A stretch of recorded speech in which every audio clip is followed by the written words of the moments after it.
Hey, hello, I'm Zoc. Welcome to Data Forge. And I've been streaming for 2 years for Keyforge. Yeah! And here we are tonight to celebrate it.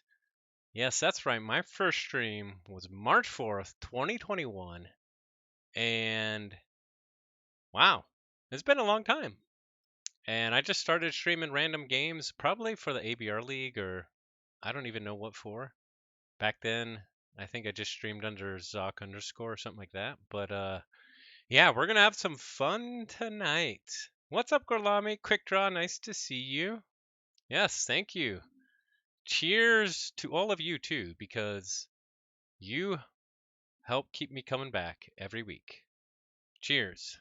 What's up, Zoda? Dinobot? Yeah, we might be going through the wormhole tonight. Cheers.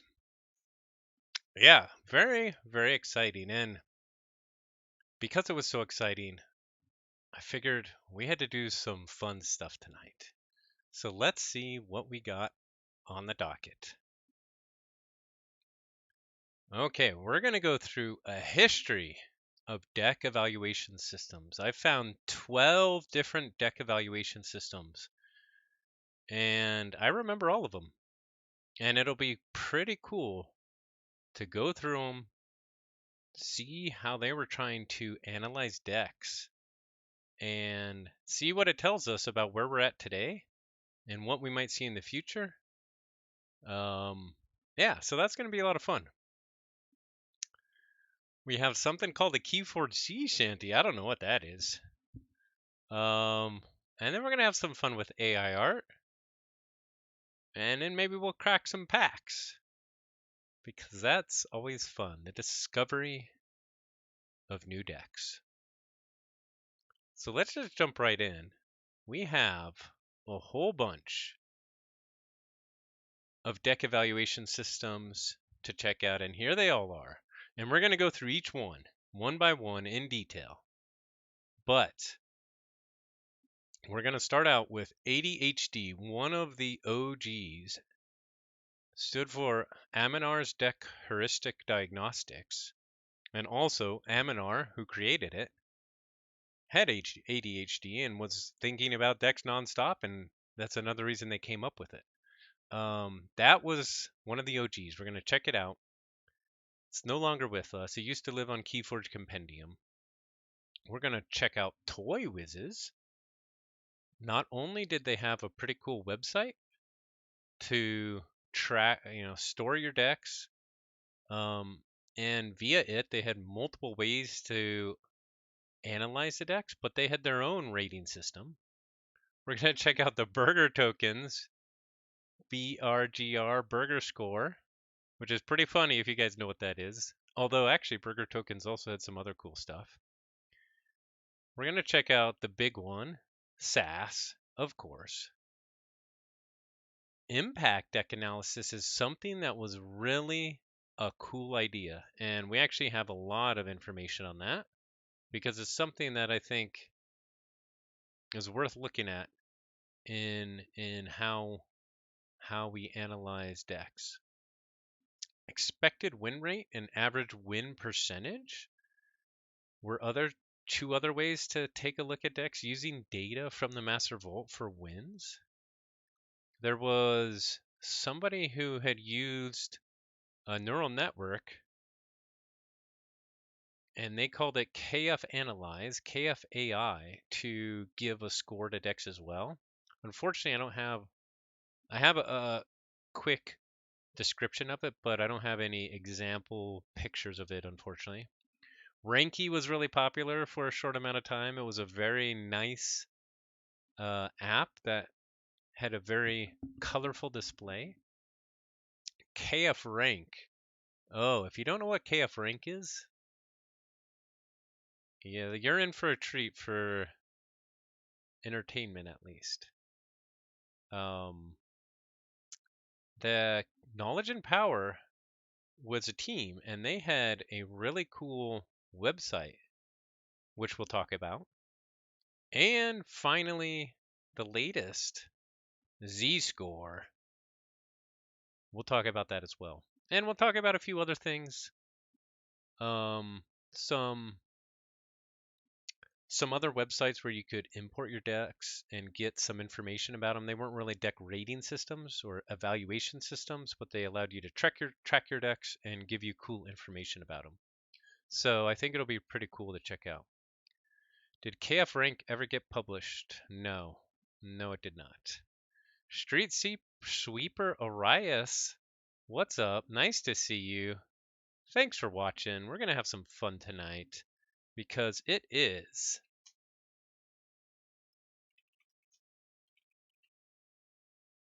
we are celebrating. 2 years of streaming. Yes, that's right. We're going to have some fun. This is Keyforge. Oh, Dave's Fault. Ah, nice. Very cool.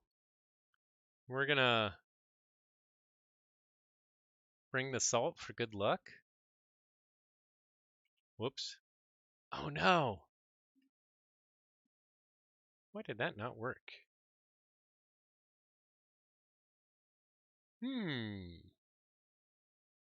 Gotta check that. Yes, we're gonna talk about some cool stuff Dave's Fault has been working on as well. But let's jump right in to the first one.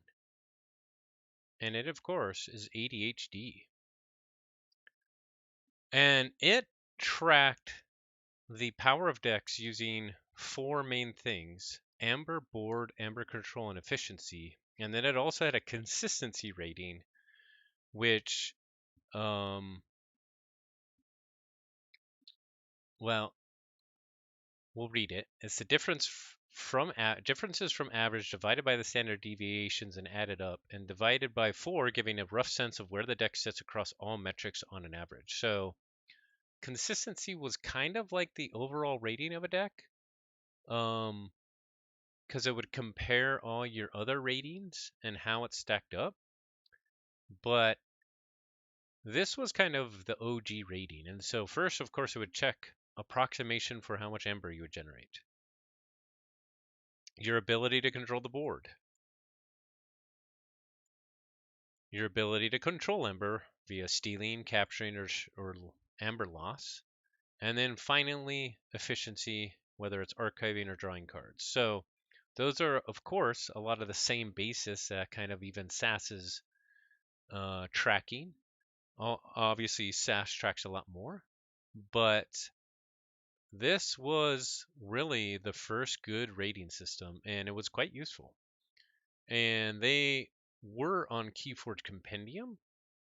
They also had actually a website. We'll check it out. Or, sorry, a Google Sheet. And it's got like ratings, the A, B, C, and E ratings for each of the cards. This is like super out of date. So none of this actually works. But you could put in your Keyforge deck, and it would give you a rating for A, B, C, and E. It'd give you a consistency value, and it'd track your deck versus the average. None of these spreadsheets work anymore, unfortunately. But this was really, I think, set the scene for SAS. It set the scene for how we do deck evaluation. So, in that sense, we have a lot that we owe to Aminar. And early on, this was a great way to really assess how your deck um, stacked up in certain categories. What's up, Ketzer? Nice to see you. Okay. Next up, ToyWiz. So, this is still live, actually. They have a website called their ToyWiz collection, and you could add all your decks in here. These are actually some of my decks. Now, nothing is updated since probably AOA time frame. But they had their own rating system that tracked card quality, net ember you would be expected to gain, creature quantities, so you'd get a higher score if you have more creatures per house, and then their overall ToyWiz rating of the deck. And they considered 88 or higher in the top 10%, while 72 or lower is in the bottom. So that was kind of the Toy Wiz rating, but what's cool about this is let's go to this website. They also showed you other rating systems for your decks. And it was really the first way that you could track all your decks. And you can see here, let me zoom in a bit. Oh, I zoomed in too much. It shows you, of course, the TW, which we just went through, the Toy Wiz rating, but it also showed you SAS, AERC, ADHD, the consistency from ADHD, and EWR, the expected win rate, which we'll get to later. So it was a really cool deck collection website that gave you a whole bunch of information. And even though they had their own way of rating decks, they also gave you all these other ways to rate decks. And these are all like super old scores from way back, SAS probably 2 or version 2 or 3. But yeah, Cheyenne Heroine Cyclone Foreman is actually a really cool deck. I gave it to one of my good friends here. It's a really cool deck. So Toy Wiz was one of the really cool things about it was the first way to really how you manage your collection. Of course, we all have spreadsheets, and now we have the decks of Keyforge to track all of our decks. But what was also awesome about it is it showed you all the different ways to rate your deck. And because, some different rating schemes were different for others, and then you could compare them all. Maybe if one deck rated super high in all of them, it was better. So, really cool stuff from Toy Wiz. And that's a website where you can they would also sell third party or open decks. Yeah, I mean they sell probably decks and cards from other games and stuff too. But they got pretty big into it early on. That's pretty cool. Next up, the burger tokens, and they had the burger score. We'll do the burger score first because it was awesome. The burger score, the BRGR score, they had a number that they gave your deck. But then you look down below and it had this disclaimer. This score is generated completely randomly and has no relevance to the expected performance of this deck. So every once in a while you'd get some posts on Reddit of people asking why does Burger Tokens think this deck is good? It's got a high burger score. So those were always pretty funny. But actually, early on, Burger Tokens did have a deck analyzer which had different categories for different functions, whether it was amber control, board control, and they actually had a whole bunch of different categories. And they would show what cards were in that deck from each category. And it was actually really useful to combine with another rating system to see okay, here's all my Ember Control cards. And that's actually something that would actually be still quite useful. If you could put in a deck into any system and it would show you these are only the cards that affect Ember Control or anything like that. And yeah, you can mouse over the A score for on Dexa Keyforge. But even there's stuff that, is a little bit. There's stuff that's negative Ember Control in there. And then there's stuff like Perfectus Ludo, where that card by itself is not Ember Control, although it can help with Ember Control. But back when they had this functionality, they didn't have all that complexity anyway. But Burger Tokens is awesome. They still have the card maker there. And of course, you can still buy those nice little plastic boxes to store your decks, both for sleeved and unsleeved decks. But I always got a kick out of their burger score with the random number generator. Okay, moving on to SAS. And SAS, aka Synergy and Anti-Synergy, it's got the crown. And it's got the crown because really it is the queen of deck evaluation systems on the market right now. And of course, there's a whole bunch of different ways they slice and dice a deck and track it. AERC, ARC, is of course Ember control, expected Ember, artifact control, and creature control. But they also track efficiency, recursion, disruption, effective creature power, creature protection, and other. And in other, there could be cool stuff like mimicry or merkins, where you can play cards from the discard pile or cards off the top of the deck or cards from the archive. So lots of cool different ways to track cards. Card power. It also tracks synergy. So cards that potentially could have synergy together. And the example that they like to give is Ember Imp and Shadow Self synergize together because Shadow Self can help protect Ember Imp. So if a deck has both of those cards, it'll get some value of synergy and the SAS score will go up. And there's also deck and house synergies, which you can also get a boost for how many creatures are in a deck, whether the creatures are high or low power, or whether those cards synergize with the traits of a house or a deck.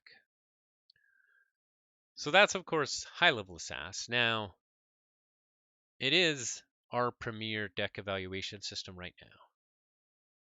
However, it's got issues still. We haven't had a lot of updates since Dark Tidings was released.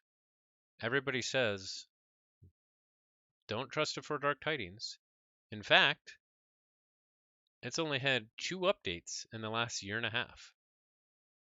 So it is the premiere, and I love it. I'm a Patreon. I track all my decks there. But I also don't use it as the sole way that I assess a deck. And it still needs some better updates to make it more useful for things like Dark Tidings. And so especially with Woe hopefully coming out early, it gives me concern that maybe it won't be updated that much for it as well. So this is not taking away at all. Nova has done an amazing job. This is an amazing resource for the community. Everybody uses Dexia Keyforge. As I said before, I'm a Patreon. I want to support it. But even though I support it, I still can see we still need to improve it, hopefully, to make it as good as it could be. So that is SAS.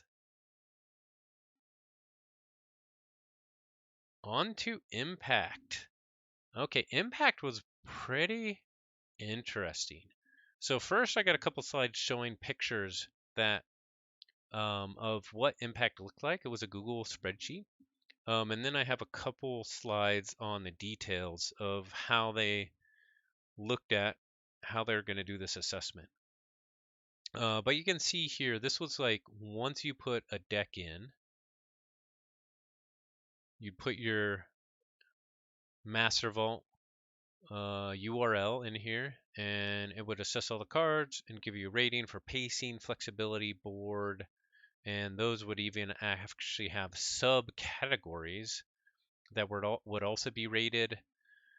Lots of different rating here. And then also what was cool is it give you a chart to say how high or low are you in all these different categories. And they call them internal versus external and aggression versus control. And they had a whole bunch of subcategories here. And so I think they had a lot of really good ideas here. And it'll be interesting to kind of look into it a little bit further just to say, like, how well does this work in the current kind of state. I mean, this was done way back, so it doesn't have anything in there for DT, probably not even for mass mutations. But kind of going through each of the main categories, it had pacing, relates to the ability to control the flow of ember, both yours and your opponent's, including the speed of ember generation, the ability to stall ember control, and the ability to forge outside of the normal turn process. And so those are the ways that it broke down: speed, stall, and forging. So if you go back here to the pacing, it had an overall rating, but then it had subcategories for speed and stall and forging. So this one didn't have any key cheats, nothing under forge. It had 7 cards of amber control, and then 12 cards, probably with either pips or things that could potentially help generate ember. So it's kind of a pretty cool way to look at it. There's also flexibility, relates to ability to manipulate your hand, deck, or limit your opponent's options, including cycling, measure of hand cycling, deck stacking, archive, recall, so regrowth, things to bring back cards from board, hand, or discard, activation, ability to change the exhausted or ready state of cards, unstarred cards, activate neighboring creatures, so house cheating we would probably call that. And then hinder, ability to mess with your opponent's flexibility, make them draw less cards, discarding their cards, forcing their house selection, exhausting their cards, or stunning cards. So things like what we would call probably disruption from SAS. And then finally they had the board rating, maintain or exert board presence through creatures and artifacts, including damage, targeted direct damage or issuing mass damage, neutralize, eliminate or take over threats, artifact control, ability to control, destroy, steal, or otherwise deal with hostile artifacts, power, ability to deal damage to creatures, offensive boosts, and effects such as skirmish, and stability, defense and staying power of creatures, heal, elusive, taunt, and armor. So, and this was kind of the thought process that the creator of Impact said that they went through. Establishing a value of 1 that was roughly analogous to 1 ember, then look across all the 300 plus cards and start to categorize the primary effects of each card into all those different categories. Scoring, developing a scoring rubric for how to assign value to each card based on the strengths of its primary effect and modified by contingencies, penalties, bonuses, and other card attributes. And then with a rubric in hand, go through the 300 plus cards and assign impact values to each card. And then assemble a tool, this case a Google spreadsheet, that lets you plug in your deck and automatically generate an impact score. So going back to it, obviously it was a lot of work, and I think it was a really cool way to look at it, and I think it's also a way that any of us could take and then take into a Google spreadsheet and say, like, yeah, I can kind of do the same thing. I can, assess all these cards from all these different factors and score it a different way and see how things add up for different kind of categories. So yeah, I thought it'd be worth taking a pretty detailed look at impact, because they spent a lot of time into it, and maybe it wasn't the best rating. Each of these rating systems that is based off of somebody's bias of a card, it is bias, right? And so everybody would rate them differently, and it's some of those evaluation is only as good as the person rating it. And we know in Keyforge, everything is situational anyway, depending on what you're playing against. But it was a cool way to look at it. A lot of good work.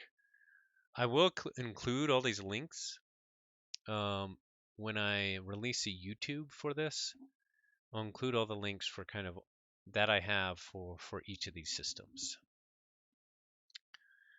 Now going into expected win rates. There's still a Google Sheet that exists for this as well. It doesn't work anymore. But what this would do is use the data from the master vault to be able to calculate expected win rate for cards, and then add up all those expected win rates to see how good your deck is. And this was an example of the spreadsheet. You would put your deck up in here. It would rate all your cards as is broken right now. It would give you the win rate for those cards, and then you give you an overall rating for your deck. And kind of some of the description of how they measured it depends on the win rate based on performance in real events, aka Master Vault deck's win-loss record. Formula is based on a single card win rate per deck, and the card value is penalized based on the average number of cards of each type per deck. Repeated cards will not have much weight in the final EWR. And then again, there's a spreadsheet that we just kind of looked at. So that was also a pretty cool idea. And I know that's one thing that SAS has done as well. They've adjusted their scoring for cards based off of win rates. And that's one thing that we've really lacked over the last few years with the pandemic and lack of OP, that we haven't had that feedback. So hopefully in the future, we'll kind of have similar data that we can use to help with any evaluation system that we do have. Have that way to second check it with real world data. So similarly to EWR, there was AWP, average win percentage. And this was kind of, there's a website that still exists. Again, it's out of date. It's just Coda and AOA. And they actually, it looks like here that they split out when there was cards that were in both sets. They actually split them out because we see Time Traveler here and Help from Future Self as number 1 and 2. And then we also see it as 8 and 9. Because I'm assuming one of those is from AOA and one of those is from Coda. I could be wrong. But what it would do is generate an average win percentage for each card. It would generate, based off of Master Vault data, what is a win percentage of all decks with this card, and then what is a win percentage of all decks without this card, and use that to calculate an average win percentage. So they have the formula here, and yeah, this website still exists. keyboardforgerules.github.io/awp.html. So that's another cool way to kind of look at real world data to assess, hey, how good are these cards? And one thing we'll get to though is some of this data is dirty. It's not all good data. So we'll get to that. We'll talk a lot about it a little bit. Okay, that's AWP. On to Keyforge Analyze, or KFAI. This was a neural net trained with around 5,000 decks. And I believe it was using, again, the Master Vault data for wins losses. And it said that based off of this neural net, it, quote, performs significantly better than SAS versus chains and win rate.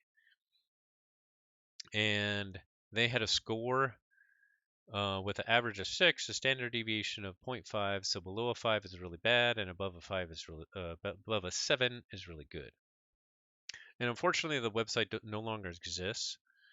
But similar to all the others, you could plug in your deck, and it would give you a score based off this neural net that they trained.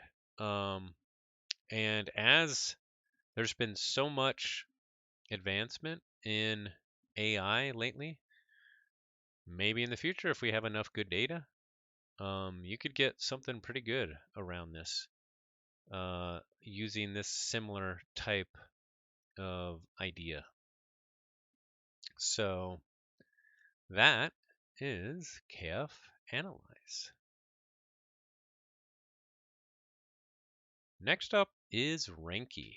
And Ranky came out as an app kind of out of nowhere and had some of the most pretty way to look at your decks and look at some sort of evaluation of your decks. And so these are like some example phone images of decks from the Ranky, I think from the Ranky Twitter, I believe. Now, I don't believe they've been updated for Dark Tidings. But you can see here that they show you the SAS score, the AERC score, and then the Ranky score. So what is the Ranky score? Well, let's talk about that.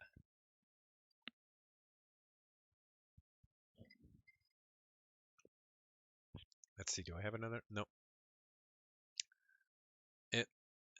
They never really told us what the Ranky score is, but they said it was based off of more or less SAS and ARC. So, not sure exactly what the formula was, but it had some relation to SAS and ARC. So there wasn't a lot of, I think, value necessarily in Ranky that you could get beyond SAS and ARC.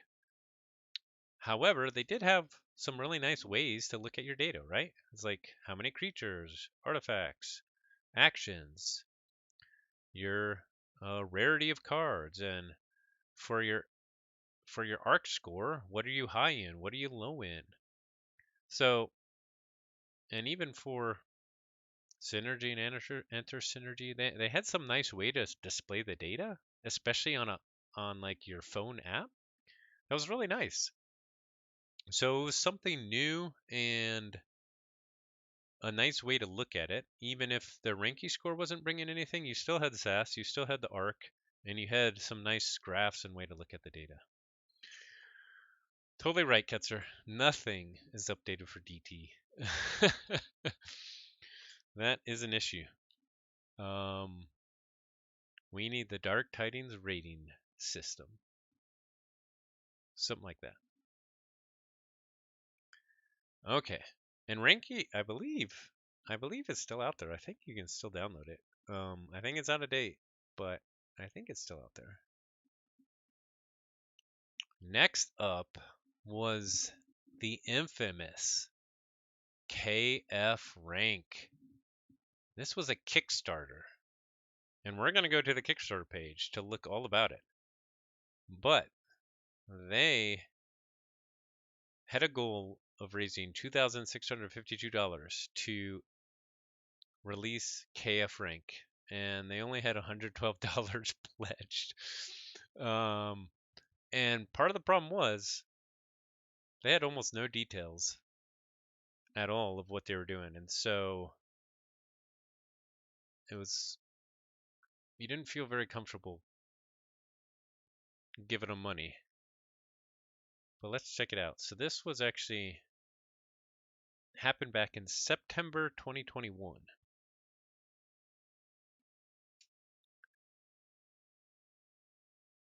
And they have a little comic, wireframe comic. Oh, a 60 SAS beat a 76 SAS deck. What's wrong?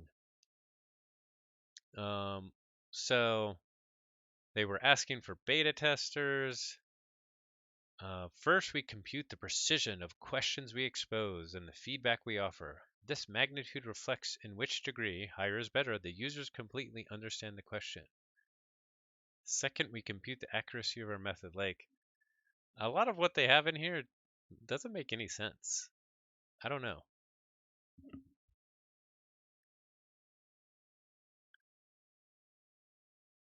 So you register your deck, get your deck's KF rank, and the rarity of your deck.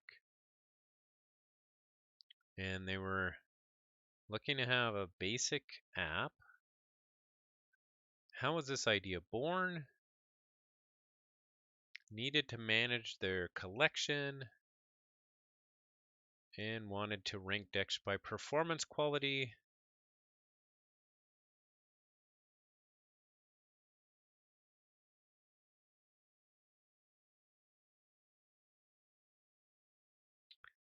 Yeah, so it's actually pretty interesting that they went for a Kickstarter. I would have liked to see more detail and some like real world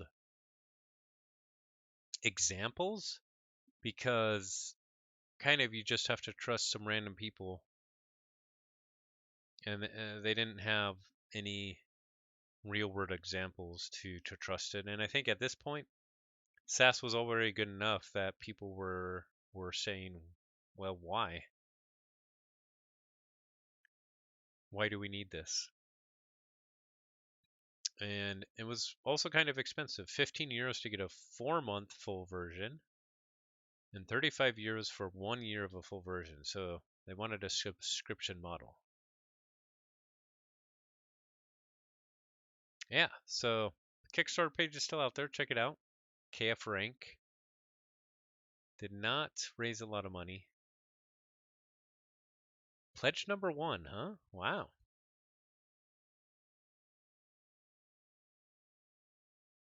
Rarity of a deck. Wouldn't it be just one of how many? Yeah, that's true. It's true. Every deck is rare. So that is the infamous KF rank. Finally, we get to. Oh, not finally. Second to last, we get to knowledge is power.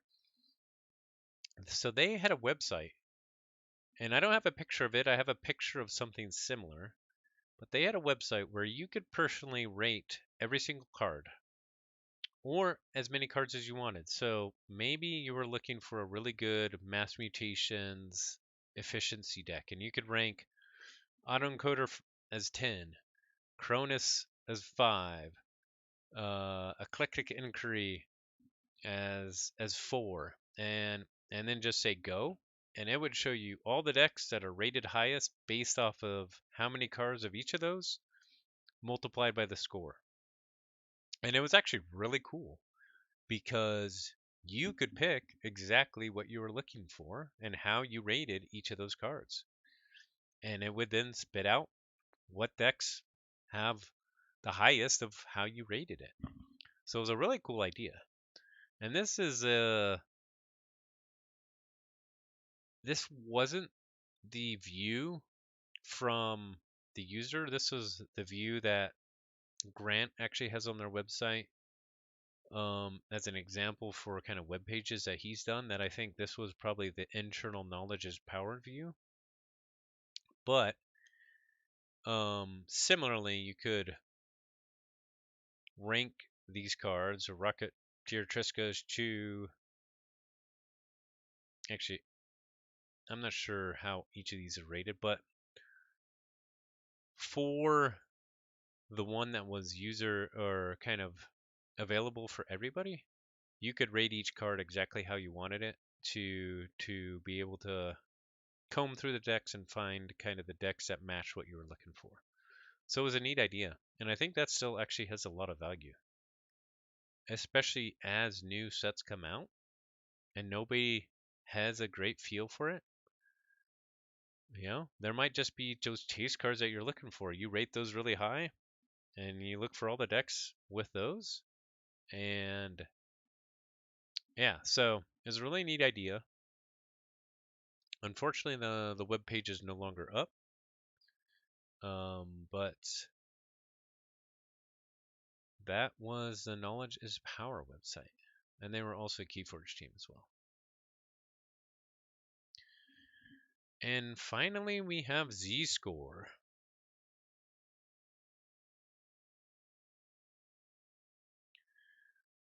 So Z-Score is actually an exclusive deck evaluation system exclusive to the Archon's Corner Patreon.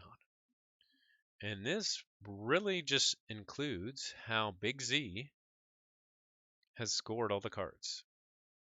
So it doesn't necessarily include synergy or anything like that. It's just one-time scoring of how good is this card. But it does have I believe, a spreadsheet where you can enter a deck, and I think it calculates all the card scores, and it gives you like here's all the card scores added up for that deck.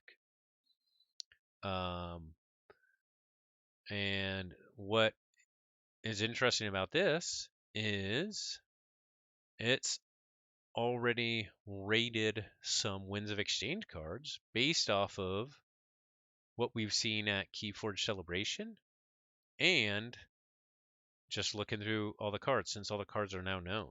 So it's the first rating system that scores Winds of Exchange.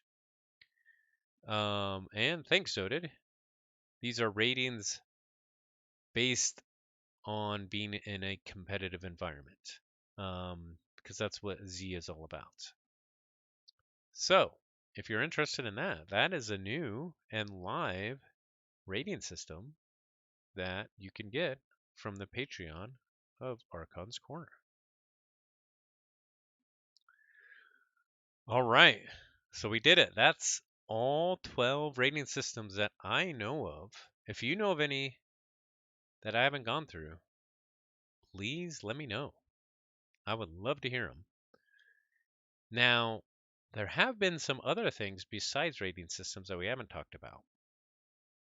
There's been other deck collection tools. Emberforge was a really cool one.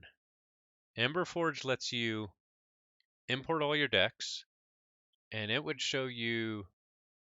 I should have grabbed some photos, but it would show you.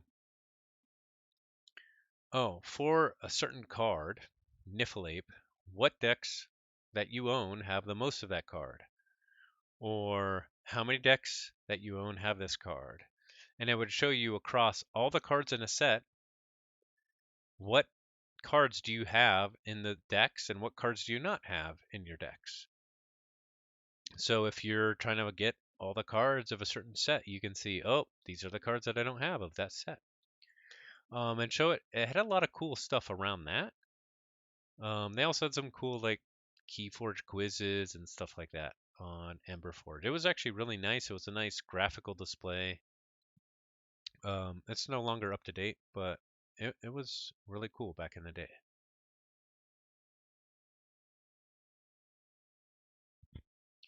Another more recent cool thing that Deus Vault has put together, aka Street Sweeper Arias, is actually a Jupyter notebook, which is like a Python-based enclosed environment that you can import all your decks into, and it does a lot of cool analysis of the decks based off of their SAS and based off of other cool stuff. And here's just one example of Deus Vault's collection. He found the most alliterative word. So in his collection, it was Sear Gas Sands, the Speedy, and Simple. And actually, he also did this for my collection, and mine was Stone Sheen, Spawn of Cinch Slipper. And he's got a lot of cool ways to look at the decks. Acronyms, he looks for acronyms. But also, because we have SAS, he can also look at what are all the house scores and see what are the highest house scores and what is your highest alliance deck based off of all the house pod scores. So if that's interesting to you, Deus Vault on the Archon's Corner Discord in the content channel has posted an initial version of his notebook, so you can check it out. It's got a lot of cool ways to just look at your collection. That's just a few of them. He also's got like, hey, what deck has the most unique cards? What deck has um, the most doubles or most triples? So it's pretty cool. Nice work, Asphalt.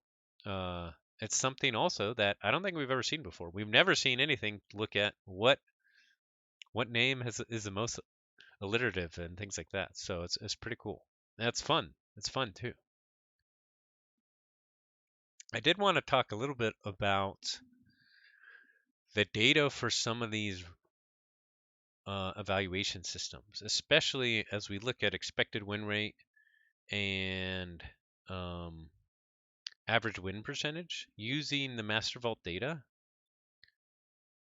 because that Master Vault data also probably includes things like reversal or things that are more casual events versus it also includes things that are vault tours and stuff like that. So the data is a little dirty. So I'm wondering what will be our data environment going forward with Ghost Galaxy? Will they have ways to tease out higher level events and getting results from that versus, the weekly chain bound or things like that? Because that could give us higher quality data that would potentially make these systems even better.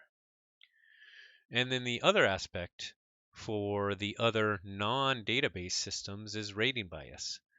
Of course, SAS, Z-score, impact, those all are rating cards based off of one or more people's view of those cards. And of course, everyone has biases. So, um, yeah, there's never going to be a perfect system because Keyforge is so unique, and every deck, it can be the best deck in the world against one deck, and then the worst deck in the world against another deck based off of matchups or whatever. So you're never going to get one score that tells you everything. But it's really interesting to look through all the different ways that people have looked at evaluating decks. And, you know, I'm definitely one who likes looking at multiple different ways to look at a deck. And of course, seeing how it performs is one of the most important. So play your decks. Play those decks. Especially everybody's got a different play style too. So some decks just feel better to play depending who you are. I hated Brobnar, but not anymore. Oh, yeah, Winds of Exchange Brobnar is awesome, but man, you're sleeping on AOA Brobnar. AOA Brobnar is awesome, and Coda Brobnar has its moments too. Coda Brobnar can be sweet. Okay, so the what's next is with Winds of Exchange coming out, and with hopefully Keyforge again rising in popularity. That's my hope. What will we see next in terms of a deck evaluation system?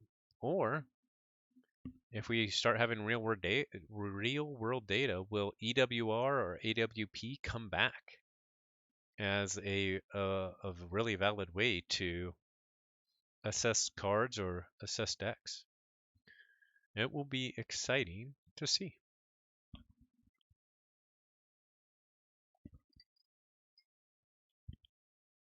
Okay. Next up, a Keyforge Sea Shanty. What could that be?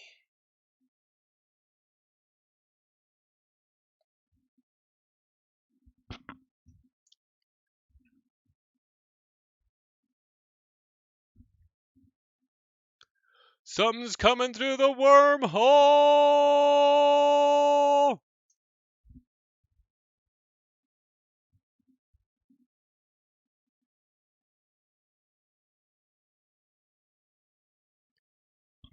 There once was a game where you forged 3 keys. Keyforge was the name of the game for me. The ember blew up, the cards came down. Oh, forge my Archon, forge, huh?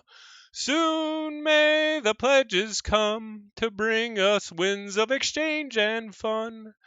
One day when Ghost Galaxy's done, we'll take our decks and go.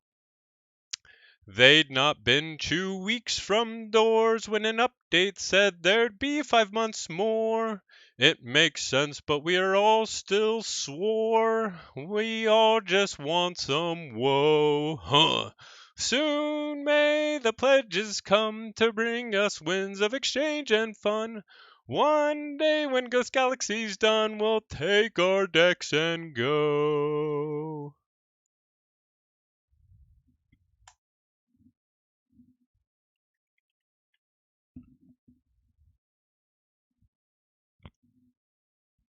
Whoa. Whoa, something just came through the wormhole. What was that? All right. If you told me you were doing this, I would have brought my concertina. That would have been sweet. Next time, hey, there's a lot of people that might go for some Keyforge band. All right. Gotta have some fun. Okay. How do I get that video cut and layer accordion over it? I'll get it to you. I'll get it to you. Whatever format you need, you let me know. Okay. Where were we? Next up is AI art. Okay, so start thinking about what you would like right now. We're going to do it live, and I do have one that Zodid nicely asked for before, but here's all the models I have. We can load up a model, we can do some art. What do you guys want to see? You let me know. Here's the different models. We have a balance sheet art model, a Archon art model, Dis art, a general Keyforge art, Brobnar art, although it's kind of poor quality, a limited Ecuador art one. We have a Sanctum Knight art. We have Logos art. We have a Logos robot art. We have Martians themselves art. And then we have a Mars vehicle or Martian craft art. We have Saurian art, Shadow's Thief art, a Star Alliance officer art, which is kind of poor, a Unfathomable creature art. Hey, if you got an idea, Ketzer, let me know. What do you want to see? Give me a prompt or a start of a prompt. We have Untamed art. We have Untamed dramatic art. And then we have a limited Natalie Russo art model. So start putting in the chat what model you want to see and what prompts. And I'll start it going. And while we do that, we can also look up here. So let me start, since we've already have requested Unfathomable. Let's start out that one. And while that's generating, it is fairly quick. But while that's generating, we can look at the one that I did for Zodid earlier. Martian vehicles, Killzord versus Grommet. Okay, it's not that good. It doesn't know what Killzord did, and it doesn't know what Grommet is. Although, with a lot more work, I could probably inform it what those are. And none of my models know what any of the card names are. Vampire Squid. Okay. We are going to do Vampire Squid in Keyforge Unfathomable Creatures art style. Yeah, we'll generate 16 of them. All right, let's go. So while that's generating, Okay, good. We're not dropping frames. Let's quickly look at the one that I had done for Zodid earlier. Zodid was looking for an ancient bear comes to Arizona. So here we go. We have a bear. And this one actually, it did not come straight out of the bat like this. Although it mostly did. And then because I had time to work on it, I worked on the third eye. But we have the nice Saguaro action. We have kind of almost some like Sedona rocks in the background, or a beautiful, I mean, Arizona sunsets pretty much always have those colors. They look beautiful. We have some saguaros, and then we have an ancient bear. And it took a lot of work to get that third eye. Usually I just Photoshop a third eye. Third eyes are not normally come out of a model, but I actually didn't add the eye myself. I didn't Photoshop it. What I did was I did some in painting. We can actually go through on maybe one of these where if there's part of the image we don't like, we can paint that in and say just regenerate this. So that's what I did for that spot in between the eyes. I did that to get a third eye. I had to do that like probably 128 times or something to get one eye, and even that eye doesn't even look that good. But overall, I thought it looked pretty cool. Oh, we got some other cool ideas. Martian vehicles reshape Mount Rushmore. Ooh. All right, so let's go back. Oh, wait, that didn't update. Okay, it updated. There we go. So let's go through our vampire squid. Well, that's interesting. That's kind of scary looking. That's like half a creature.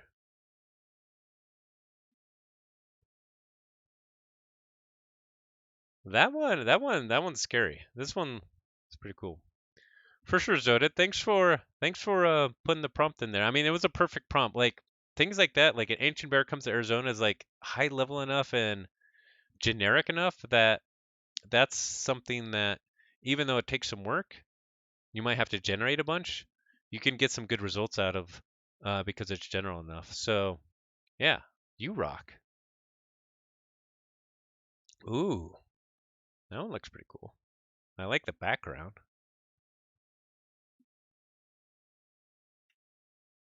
Well, that one just looks messed up. What effect would it have? Vampire squid? Maybe it steals amber somehow? Vampire. Maybe it steals cards somehow.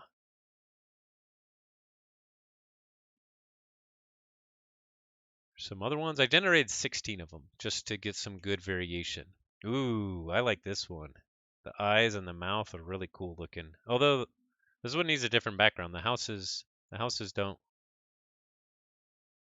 go. The character's good in this one. The house is not so good. Huh. Interesting why it's getting the houses in the background. Overlord Grekian effect. Ooh, I like that. Ooh, this one's pretty cool too. Yeah. Yeah, this one's I like it. There's one. That one's face is pretty messed up. This one's pretty messed up too. Whoa, I don't know what this is. Okay, so that's all of them. So I'm going to give a quick example before I get to the Martian one. I really love the Martian idea, but I'm going to do a quick example of what I was telling of the in painting here because this one, I kind of like a lot of what it looks like, but the mouth I think is kind of messed up. So one thing we can do, boom, send to in painting. And it's got some examples here of what I was doing before. We can see. So this is what I was doing with the bear. I just did like this little spot in the middle, and most of them just generated like random stuff, and then I got the one that kind of looked like an eye. But if we do it with this one, we can just say, okay, I don't like this mouth. let's paint over that mouth and then generate a whole bunch more mouths. And a lot of times you get stuff that doesn't look very good at all. Actually, I probably should use a different model. You can use a specific model for end painting that sometimes works a little bit better. But let's check it out. And then we're going to get to Martians attacking Mount Rushmore. So it might be, oh, it'll be interesting to see if we get Mount Rushmore in this. Okay, let's check these out. I'll talk more about why we may or may not get Mount Rushmore. But, so yeah, now we can go through the mouths and be like, oh, what mouth do we like the best? And then if we don't like any of these, we can generate 16 more. So that's something I also do sometimes is like, oh, I kind of like this one. And it looks like a more sea creature mouth. Yeah, so let me take this one and then also we can then send it to extras and generate it 4 times as big and extra sharp. And now we have a really nice sharp picture. So yeah, that's some of the fun. All right, so there's our vampire squid. Okay, let's go back to, we're going to go to Martian Craft because we want some Martian vehicles reshaping Mount Rushmore. Okay. Let's see.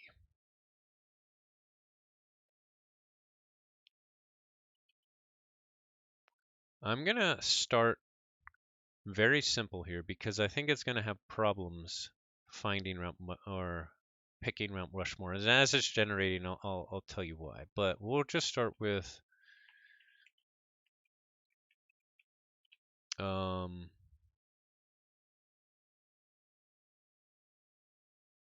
spaceship. We'll try spaceship reshaping Mount Rushmore in Keyforge Mars Craft art style. Okay, so the reason I think it might have problems getting Mount Rushmore is because the way these models are created, they're based off of a whole bunch of card art. And depending on how that's done, sometimes it gets all the results just more or less come from that card art.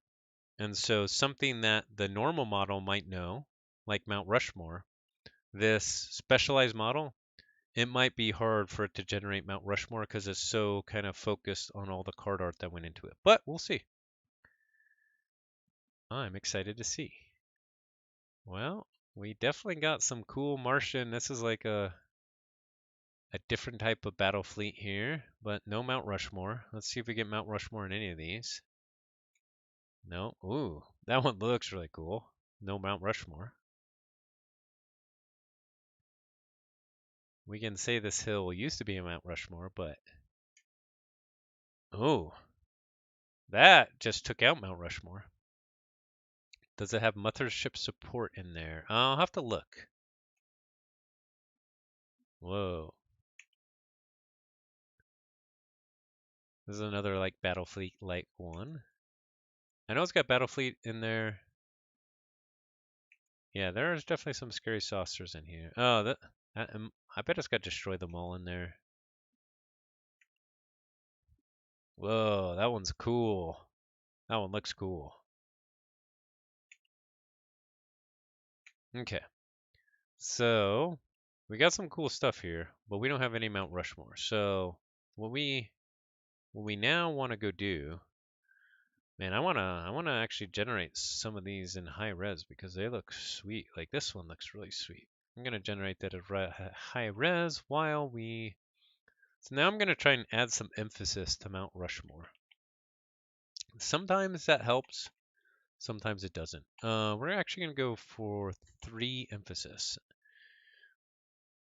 Oh yeah, this can definitely be used to create new card art really easily. It's pretty cool. So let's generate that. I think the extra is already done. Yep. So we're going to try and emphasize the Mount Rushmore. And while we do that, I'll look up. Let's see, where do I have?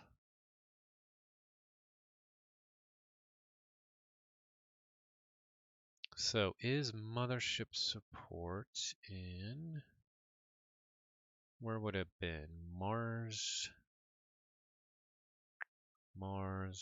crafts.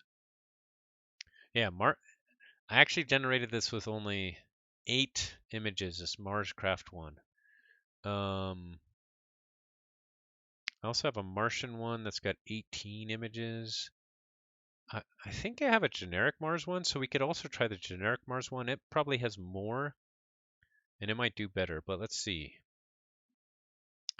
We have, in the Mars craft, we have Dominator, Ammonia Clouds, Battle Fleet, Destroy Them All, Grabber Jammer. I don't know why I included this one. Incubation Chamber. Ooh, Fizzlix the Disintegrator. Shockworm.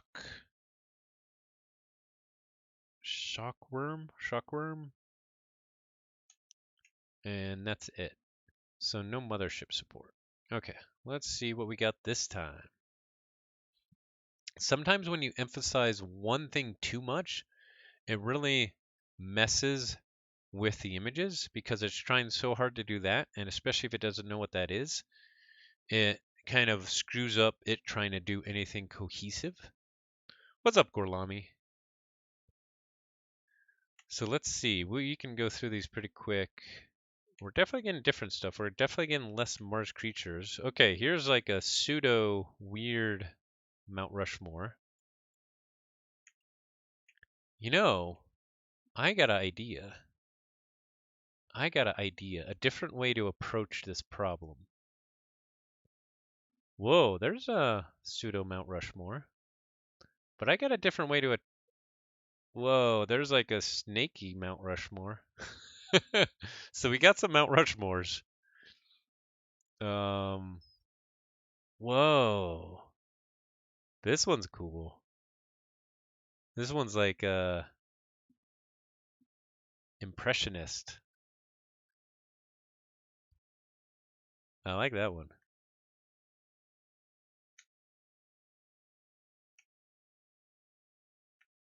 Okay, so here's my different idea to approach this problem. I'm actually going to go to the Martian one, and I'm going to say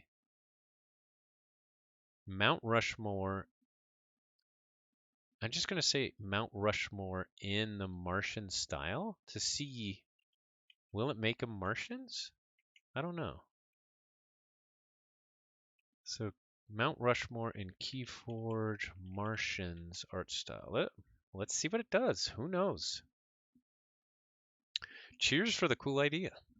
And if anybody else has any other ideas for art from more or less any house, let me know.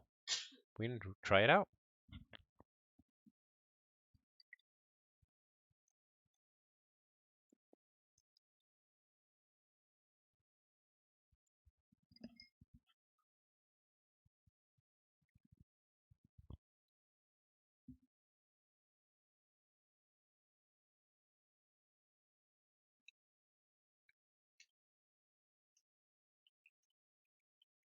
Mars attack.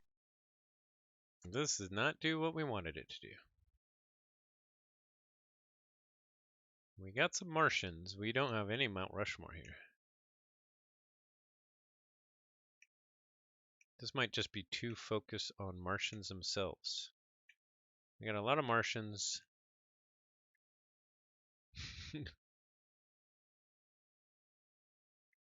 We got a lot of funny looking Martians, but no Mount Rushmore. Okay, let's go back to the Mars one and try it in that one. Shadows next? Okay. We'll try to get Mount Rushmore Martian style a little bit longer, and then we'll go to Shadows. Think of a good prompt, Ketzer. Think of something unique. So first we'll just try Mount Rushmore and Keyforge Mars art style, and then depending on those results, we might try something else.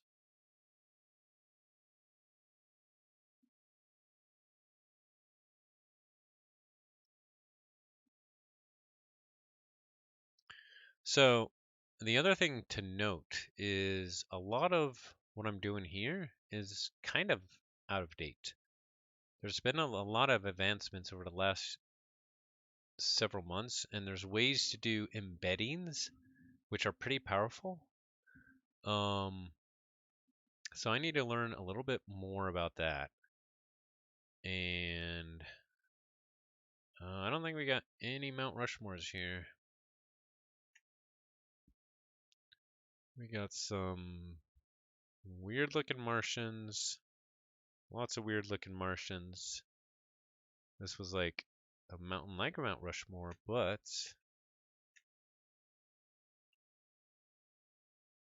weird. Okay, those didn't come out good. Let's go back to the Martians one. We'll actually go to 3,000 training steps instead of 4,000, so it'll be less. And then we'll say Mount Rushmore.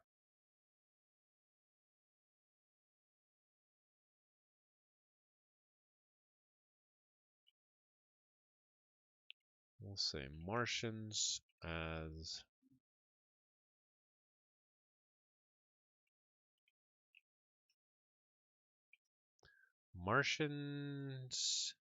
Martian heads like Mount Rushmore. And Keyforge Martians art style. We'll try that. We'll see if we get anything close. If we do, we might try again. If we don't, we might come back to it and we'll go on to the shadows. But what do you want to see in shadows? Let's see. I think I only have a Shadows Thief model, which I trained on a bunch of images of thieves. Shadows Thieves, because the Shadows art was kind of all over the place. And so one of the problems with art that's all over the place is you get an image that at the high level looks like the feeling of shadows, but the detail has like nothing that makes sense. So that's why I do have a general shadows one. I think it's not that good. Okay, we didn't get anything on mountains here.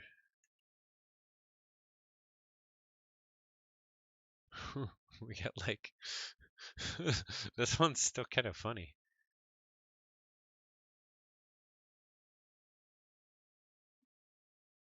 Oh, that one's funny too.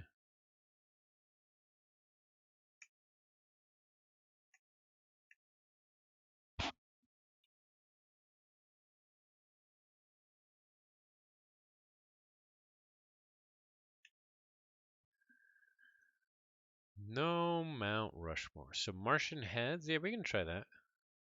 Well, I was thinking like the head of a Martian on Mount Rushmore.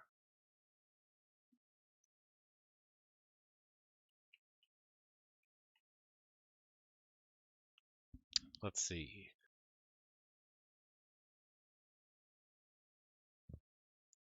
I want to get something here.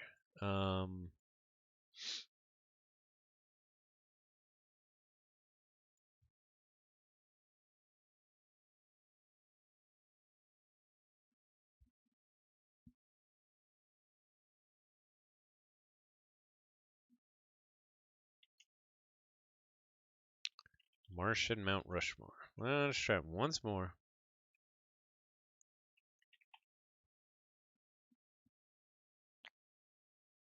Martian face. Yeah, maybe.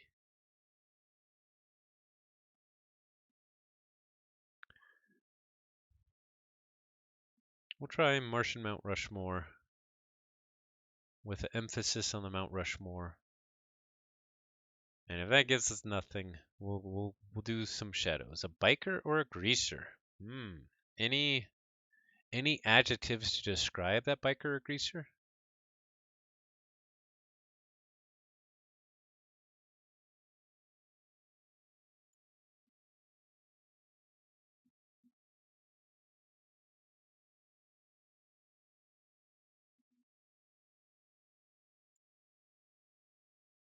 All right, let's see what we get. No Mount Rushmores. We got Martians next to each other.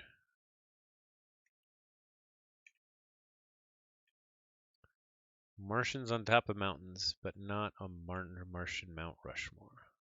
This one, they're even like encased in a mountain.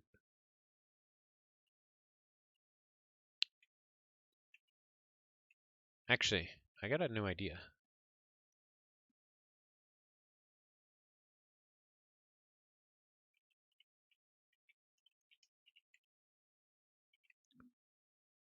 Four Martian faces in stone, in rock. Rock faces. Four Martian rock faces on a mountain. We'll do this real quick. A rowdy biker or rowdy greaser. Okay. We can definitely try that.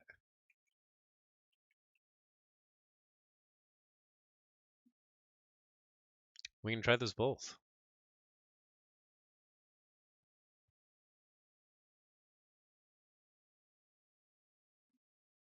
Yeah, I'm not sure if it will be able to do that or not.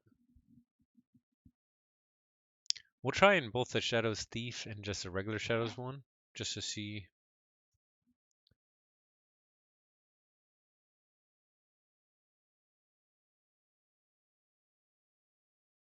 Alright, I don't think we succeeded at all. We just got more Martians.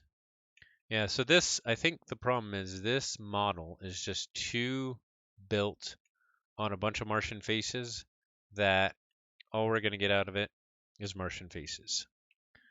That's where I think embeddings could actually help us. And there's actually a different way that we can do it. That if we had, yeah, we'll do an image to image. We'll do that a little bit later. We'll do that a little bit later because we're gonna do a thief here. We are gonna do a rowdy greaser in Keyforge Shadows Thief art style. And while that loads, I'm going to look for a picture of Mount Rushmore that we could potentially use in an image to image. Because that's the other way to approach it.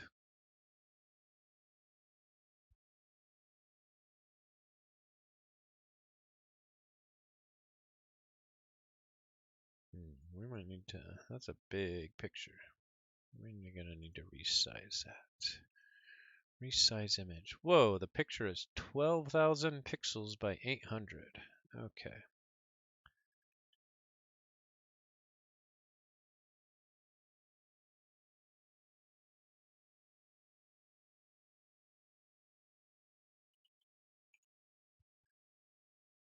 All right, we have a Mount Rushmore picture ready to go. And let's check out our rowdy greaser. He doesn't look that rowdy.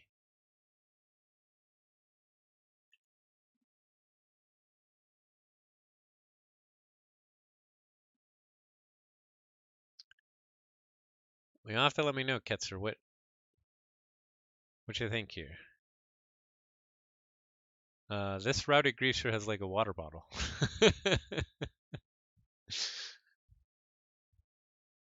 These rowdy greasers are like ready for the Shadows version of Grease. They're ready. I think by greaser they thought we meant like the musical. We'll go with biker after this.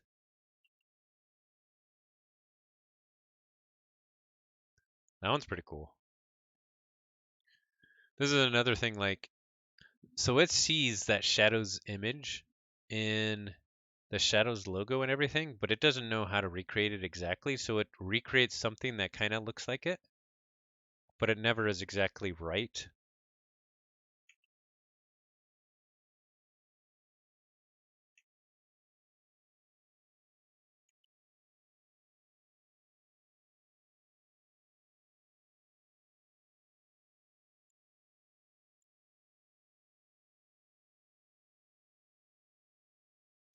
These guys are all very happy. Okay, we're gonna try a rowdy biker, and then we're going to emphasize. We're gonna emphasize both rowdy and biker, actually.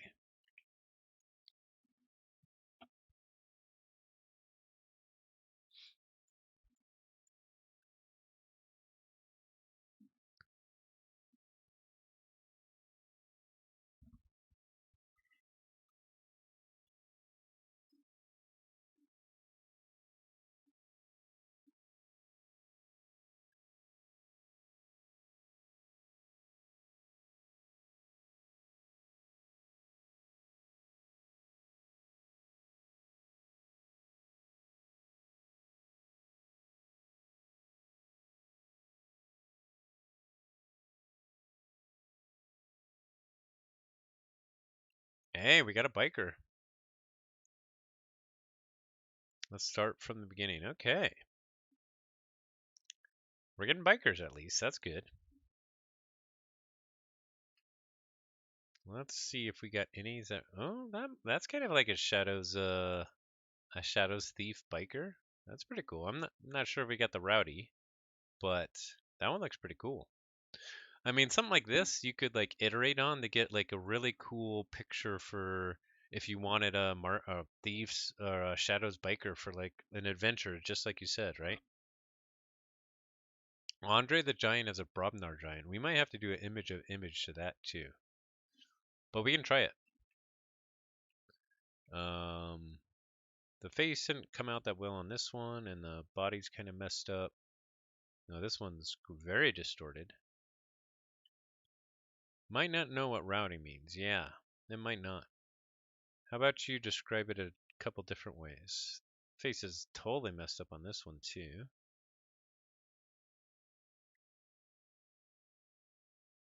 That guy looks maybe more rowdy.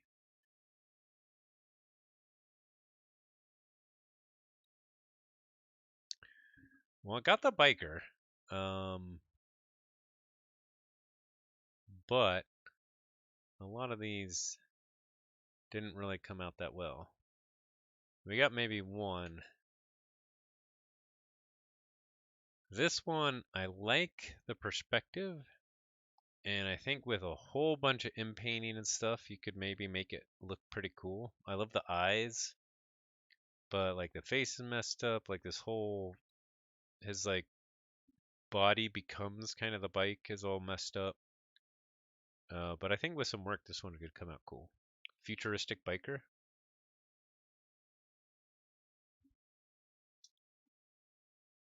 Is that a request? We can try futuristic biker in. Yeah, that the green bike. I mean,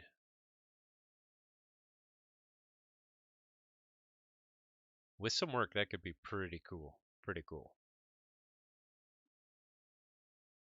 And what I always say is like, this is just a tool.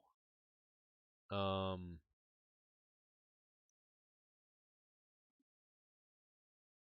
it's not gonna be usually something that straight off the bat looks like really awesome. But it could be something in the workflow to get to something awesome.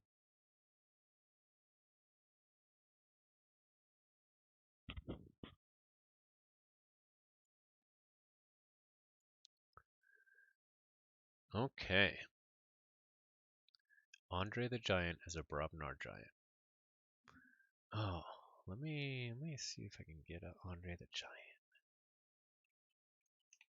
While this is almost loading. Okay. Oh my. Okay, let's see what we got here. Not seeing any futuristicness near. This one's kind of messed up. This one is not a biker. This one with some work could look pretty cool, although it's not futuristic.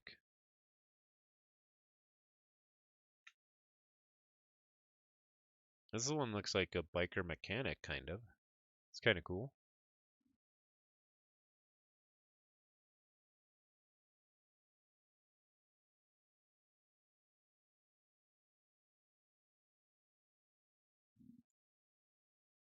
Hmm. It's interesting that it was able to capture biker pretty well, but it's really struggling with this futuristic.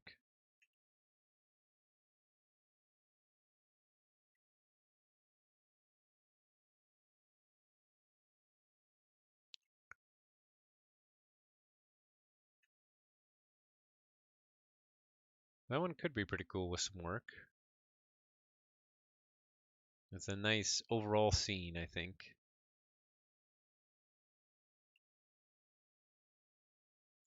Yeah, exactly. The composition of the last one was pretty cool.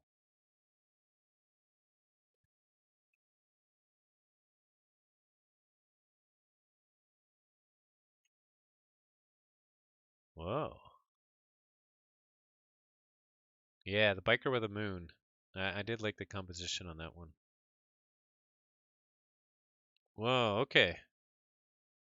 This one's all messed up, but in my mind's eye, what I see here is like this futuristic bike that actually is like a hover bike. I'm gonna try a hover bike. First, let's look at that moon one again. Yeah, this one with some work could look really cool, I think. Let's do a hover bike. Hover bike. Hover biker? A grungy thief on a hover bike with a moon in the background. We're going all for it. Most of these would look great with a single human iteration. Yeah, for sure. Okay, and what would do that? Let's see. What do we want as our starting point for Andre the Giant?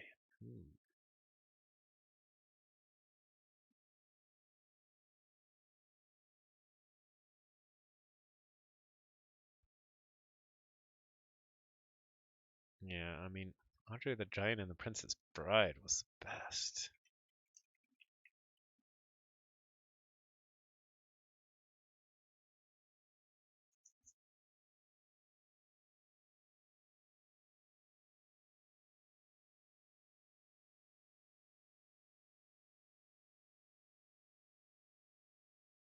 Okay, let's see what we got. We do not seem to have a, a hover bike here, but let's go through them.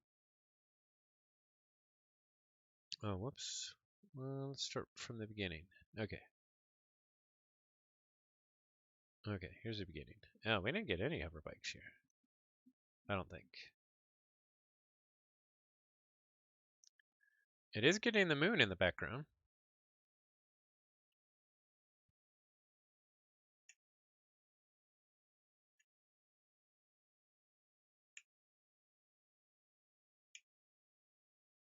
Apparently it doesn't know what a hover bike is.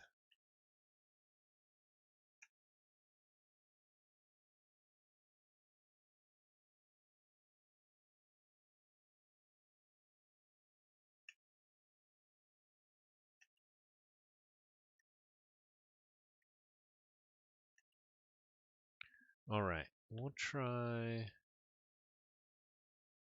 Um,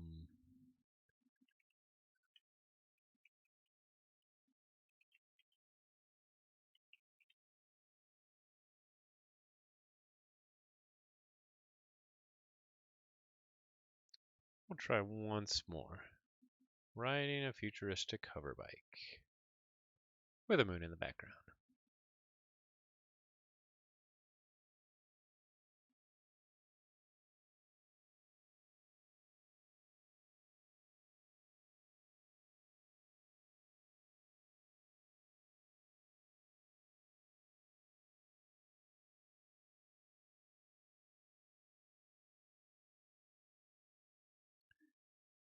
Okay.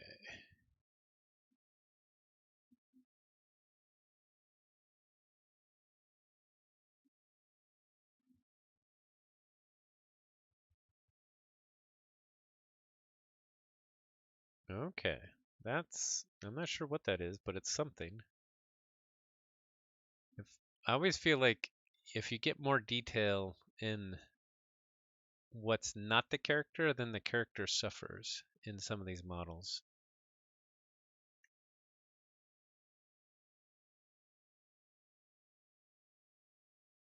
Even though this is kind of like gibberish, like this could be cool. Hey Zodid, thanks for watching. Have a great night. Take care.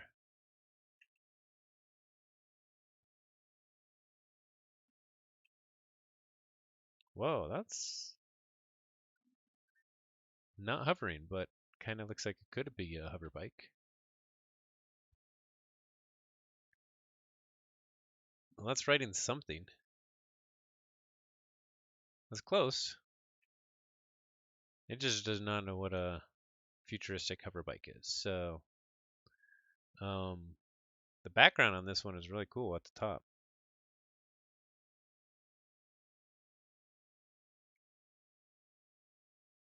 That is like a big, gigantic hover something.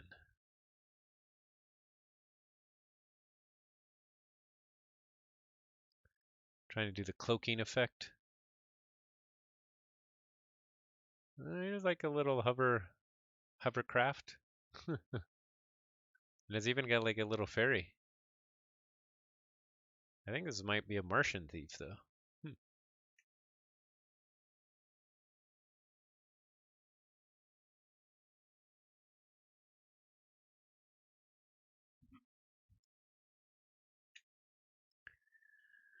All right. I'm gonna just try something really simple, not related to these, just to see how it does in this model.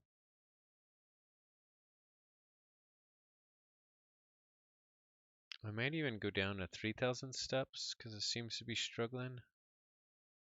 We're just gonna say a smiling thief with a knife. With a large knife. That's not a knife. See what we get there. I'll throw one last piece of pasta at this wall, falling into a meat grinder diss. Ooh. This is also maybe overly constrained. Everything that I throw at this, it kind of just looks like a disc creature. So, not sure if we'll be able to get that, but let's try it, and maybe with an image we could get something. I haven't done much image with these models.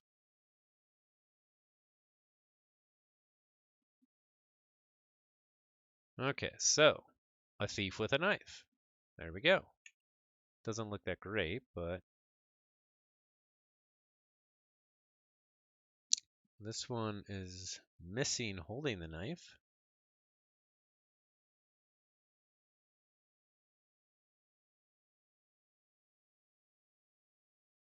Holding on some of these is a little bit off. Two-edged knife, that's pretty cool.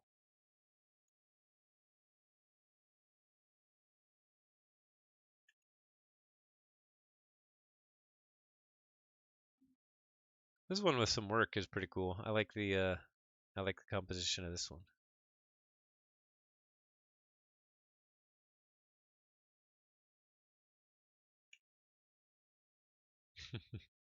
It's pretty cartoony.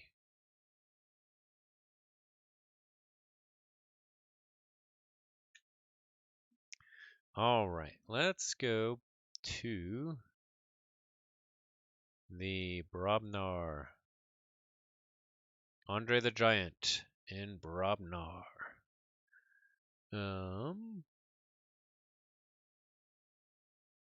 Okay. And we're gonna try image to image here.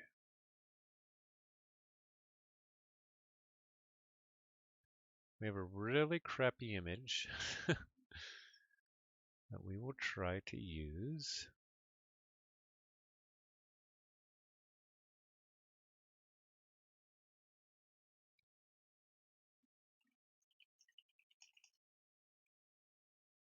While we look for a better ones, because that one is really bad. But let's see what we get. I'm curious. Let's see. So when you do image to image, there's a denoising strength, which means how far away from the starting image do you want to go? So that's another thing that we can play with on this one.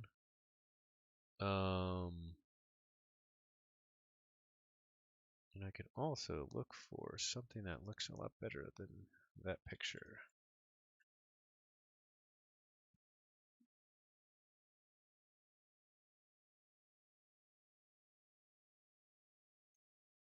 Actually, even this one is better. A WebP. No, I don't want a WebP. Whoa, what do we got here? Okay, these are nothing like Andre the Giant, but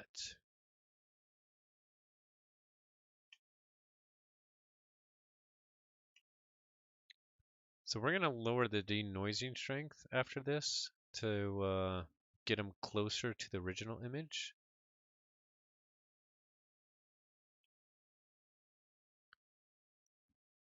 I'm struggling a little bit here with getting a good image.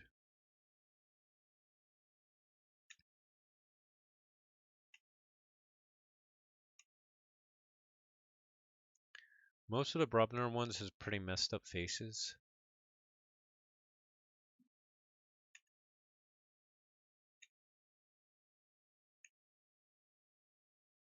This actually looks like Andre the Giant here. The face is all messed up, but and kind of everything about it is messed up.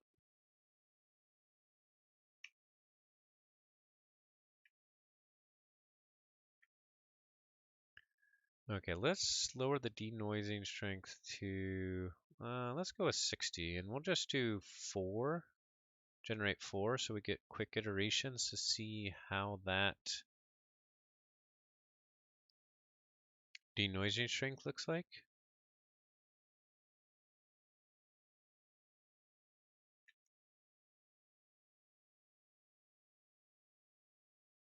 No, it's really struggling. That did not do good at all. Let's do 65, and let's actually do a little bit more samples there.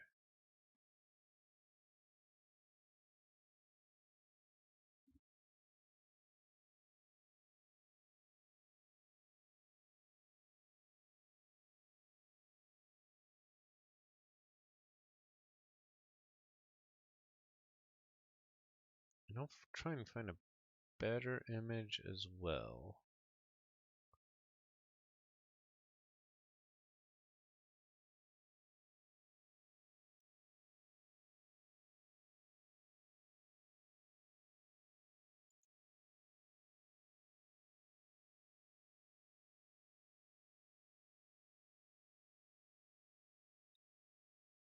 All right.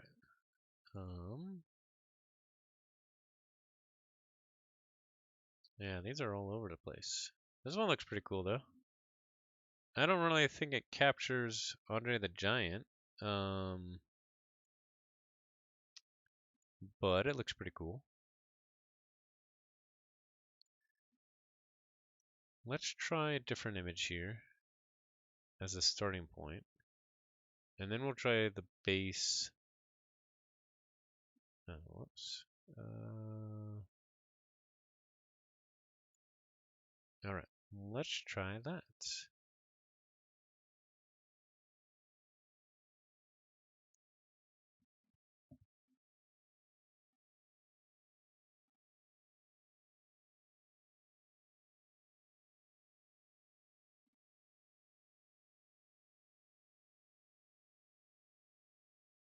Well, it definitely took a similar style here. This one actually, if you iterate enough times, it might come out with something decent. Let's bump it up.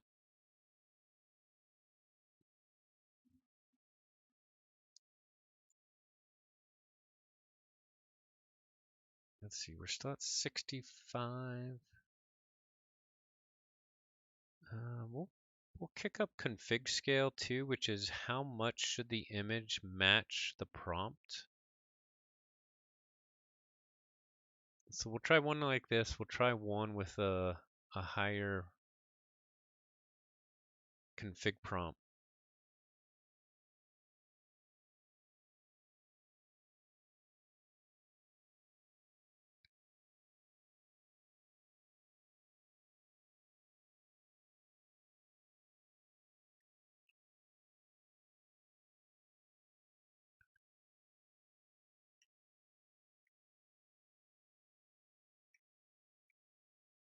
Yeah, most of these are pretty poor. And the caveat I did say is my Robnor model is pretty poor. It really struggles with the faces. Okay, we'll try one more. We'll lower the batch count again. We'll try with a higher config scale, and then we'll actually try it without an image to image and just see what it comes straight out of a text to image.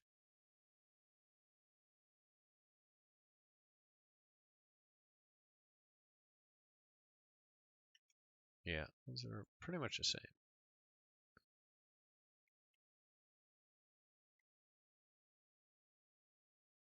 All right, we'll try just one run of a text to image, and then I doubt we'll get much that's good out of it because my Brobnar model is not that great.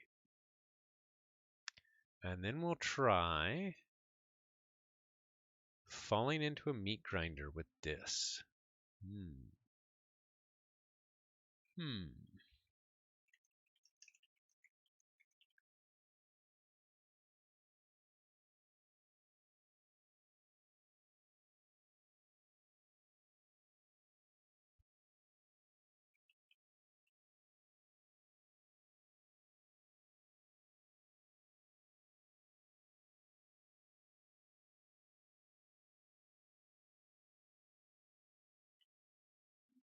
All right, let's see what we got here. Whoa, okay. We actually got a Brobnar Andre the Giant here. I mean, he's huge like Andre the Giant. He's kind of got the Brobnar red hair. He's missing some of the Brobnar tattoos and stuff, but that's pretty good. Let's see what else we got.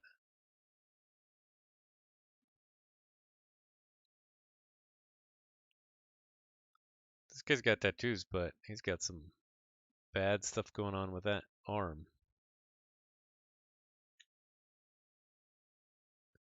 This one's very similar to Andre the Giant style. Yeah, this one too.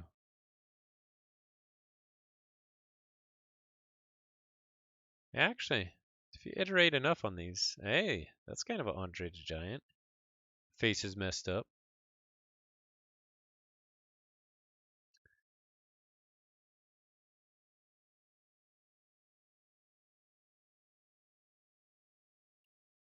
So yeah, actually some of these show some promise. If you iterate enough on them, it might be a pretty good starting point. All right. We actually got some. Brobnar Andre the Giant. All right, let's go to Dis. I think we only have that one. Yep.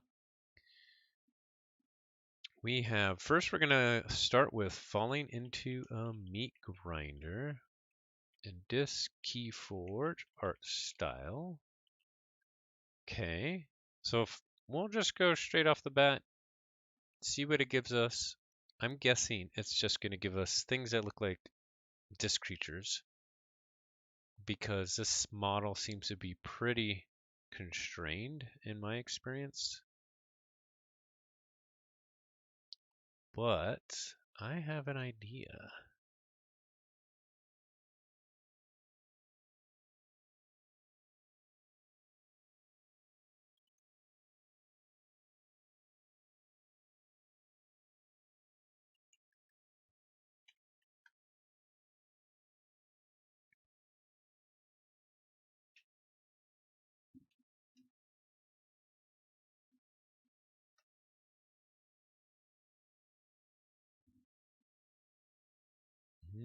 Yep. It looks like we get a bunch of disc creatures. Disc creature number 1. Disc creature number 2.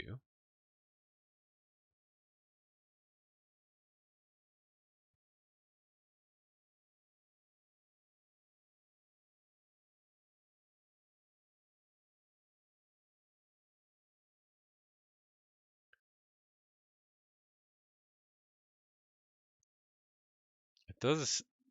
The model makes a bunch of creatures that look like disc creatures. So from that perspective, it's pretty cool. But it's not very able to react to prompts.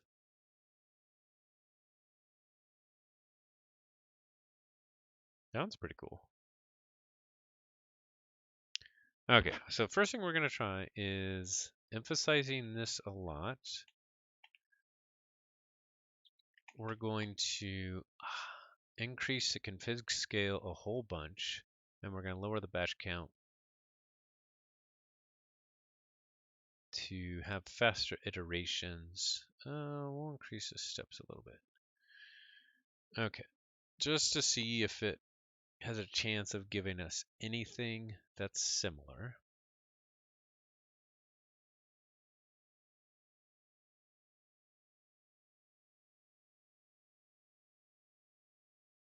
Whoa. That's pretty cool. I'm not sure what that is, but I love like this like ghostly face thing. It is almost like the disc creature equivalent of a meat grinder. It definitely has the aesthetics down on disc. And what's interesting is now that we emphasize both the prompt more, it's less disc-like now. But I like this one. I like this one actually. Let's see what else we got. Okay, this is different too. We're showing some promise that it's doing different stuff. We're seeing meat. It's some meat grinder and it gave us meat. Here's like a disc guy who's grinding meat. Let's do that one again. That one was actually pretty fun, and I actually really like this one. I will send that to extras and maybe make it big. First, let's generate another 4. What's up, decomposed? How's it going? It's been a while. We'll make this bigger while we like take a look at these 4. This one's crazy. I don't know what's going on here. It's similar to the other first one though. Whoa. And now this is like a disc creature falling down some. Yeah, I miss you too, man. Thanks, man. Yeah. It's pretty crazy. Well, we gotta play again sometime. We gotta play again. Cheer 100, cheer 100, cheer 100. Hey, thanks, man. Thanks so much. I appreciate it. You rock. You rock.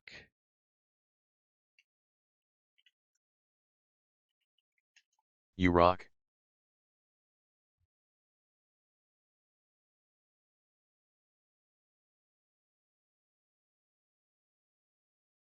This one's not really fine down the meat grinder, but there's like a bucket of ground meat. Okay. So this was giving us some interesting results. Okay, so when I heard falling down the meat grinder, you know what I thought of? I thought of the Sarlacc, even though not really a meat grinder. So I found this image of Boba Fett and the Sarlacc, and we're going to try to see what this gives us.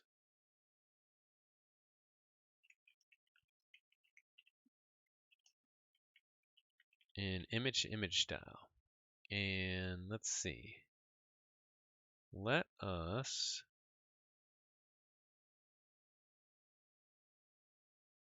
Let's lower the denoising strength. Let's try and make it very similar to that. And yeah, we'll only start with 4.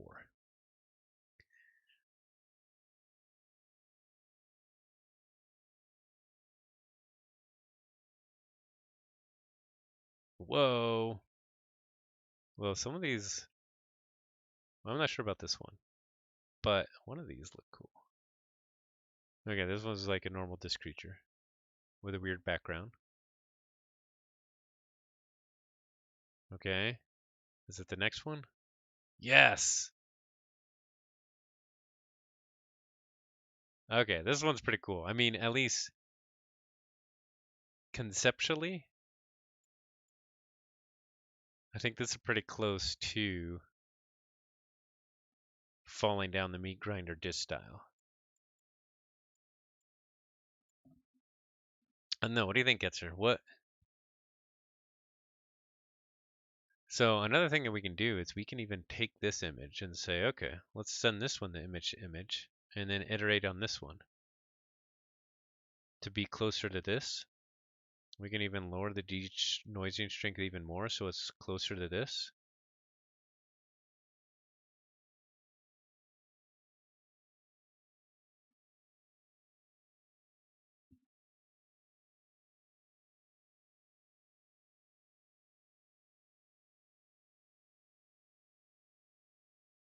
Yeah, maybe I lowered it too much. These are all very similar. Way too similar, probably. Okay, let's kick it back up to, we'll do 60.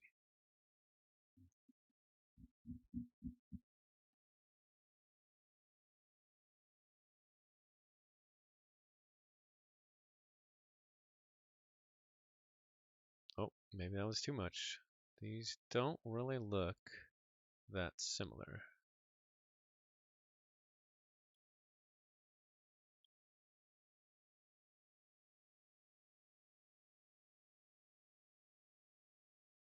Okay, yeah. I mean, it still probably needs some work, and the colors are still not necessarily the same. Oh, here we go.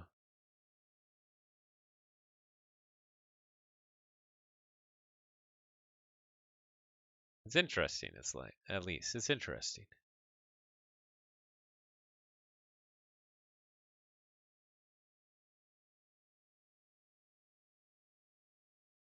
Hmm. See, like, I think if you had a pretty good starting image, even if it was in an MS Paint or something, you could probably get something pretty interesting. Let me look for another interesting image that I can use as a starting point. And then after that, I think we'll get back to Mount Rushmore because I want to see if we can get anything good there.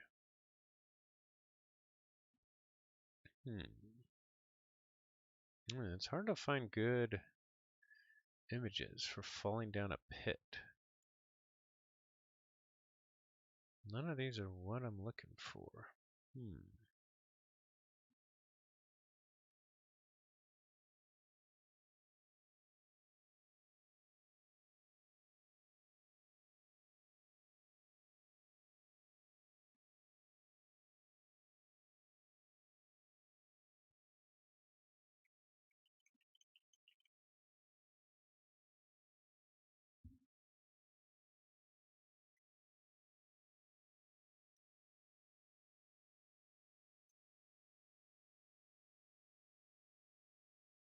Well, this is not what I was looking for at all, but I'm curious of what it'll give us.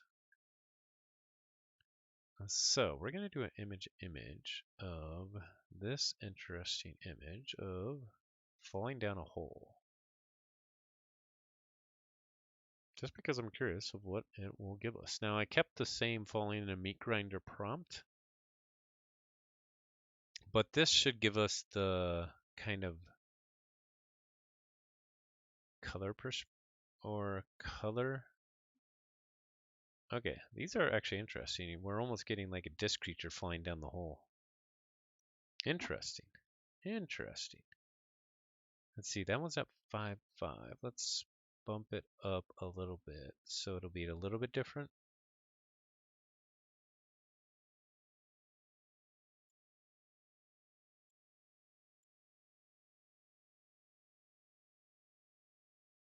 Whoa.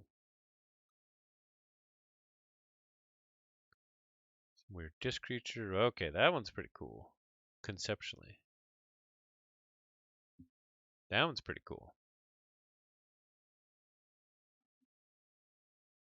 Yeah, let's generate a few more of that. Getting some interesting stuff out of it. But, yeah, so this is a tool. Sometimes you got to come with the right input to get something good out of it. Let's bump this up way more. And then even that output, probably a lot of times you want to iterate on or bring into another editor to finish.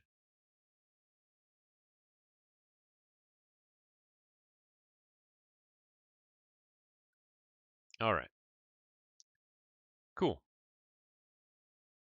I want to get back to doing a image to image this time with Mount Rushmore with let's start with the default Mars one. I'm not sure which one to use, but let's see. Where's our Mount Rushmore? Mount Rushmore. Boom. Okay. And we're going to say a Martian Mount Rushmore in Keyforge Mars art style. And we want to pretty close to this image. We'll start with 6. And we'll just do 4 to start with to see how close will we get here.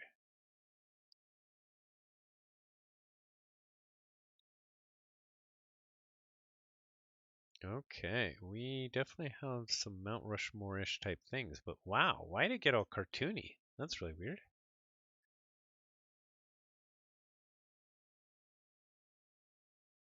We kind of have Martian-y creatures.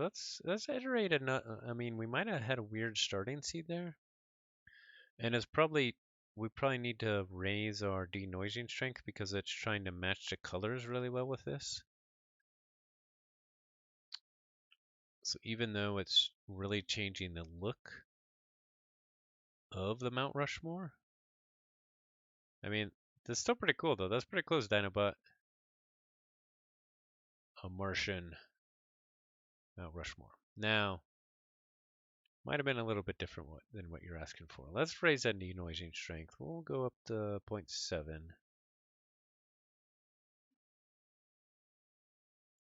We need to add the Martian crafts though, right? That's the issue.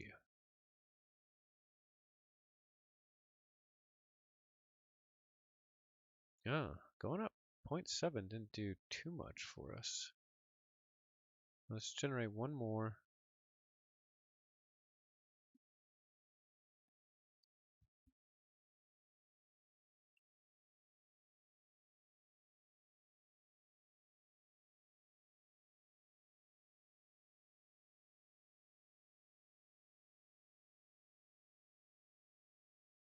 All right, we'll try 0.75 and then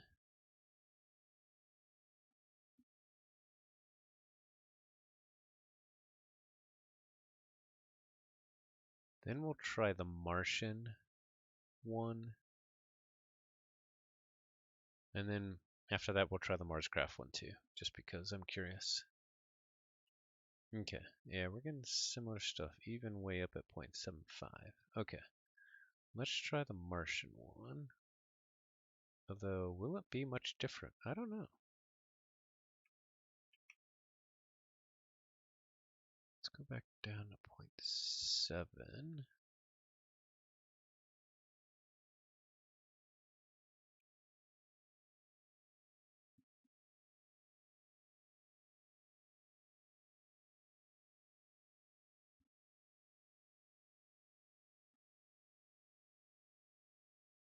Okay.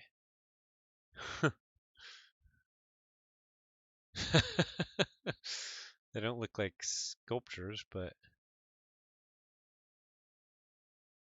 it tried. Okay, so let's lower that denoising strength to try and make it a little bit more like Mount Rushmore. We'll see. We'll see if we get something here.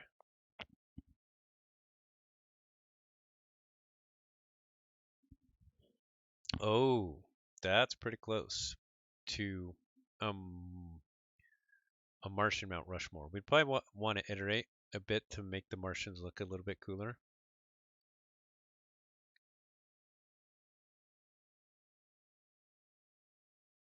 But that's pretty cool. Let's actually lower it once more down to 0.6, see what we get. But then we got to get the Martian crafts actually working on Mount Rushmore. That's going to be the hard part.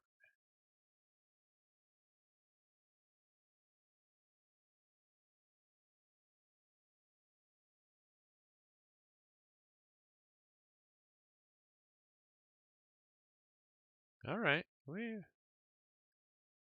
kind of got some Martian Mount Rushmores going on.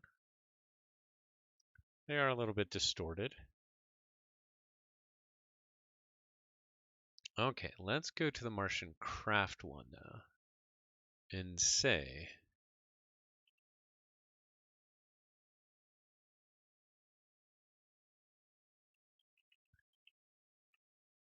spaceship working on Mount Rushmore. Keyforge Mars Craft art style. That's through here. 0.6 might be a little bit low. We'll see.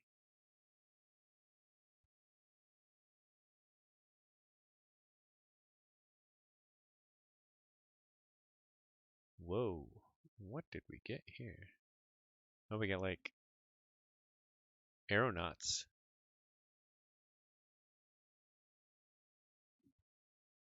Interesting.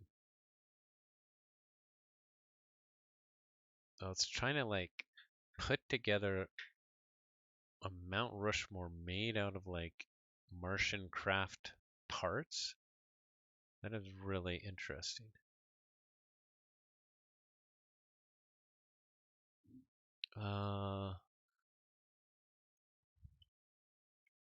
See what to do. The way to probably do this is do it in a composite.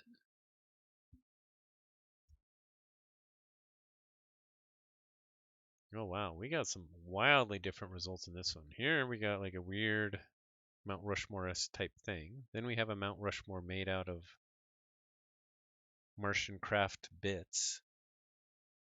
And now it's kind of exploded. And then we just got Martian crafts working on a mountain. But for like Mount Rushmore. Interesting.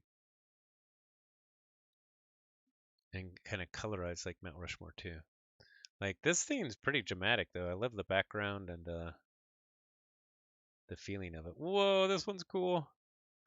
It's like a Mount Rushmore made out of like Martian crafts. That one looks cool. I know I said the last one was my last one, so just ignore me. We're not running low on time. We can do whatever.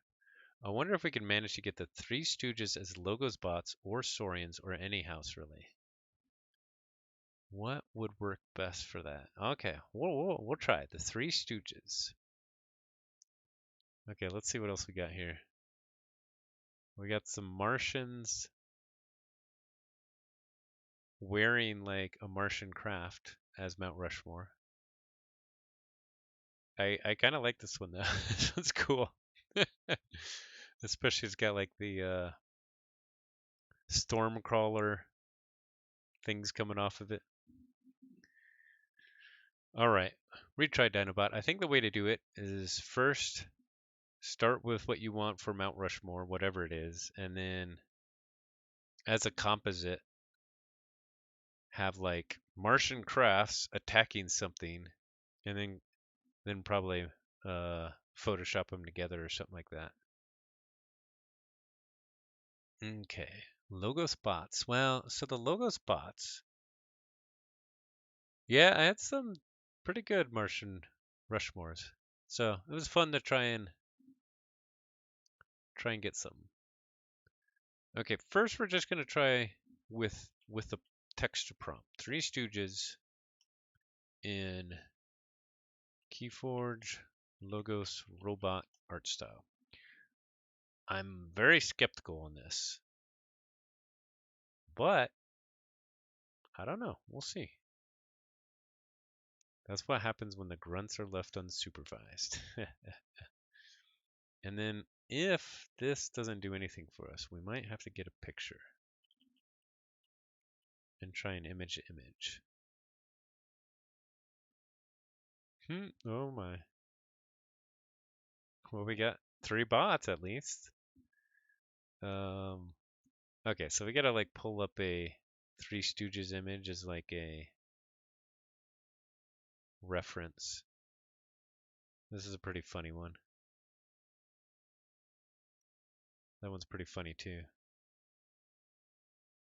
Yeah, actually, this is a good one right here probably to use as a starting point.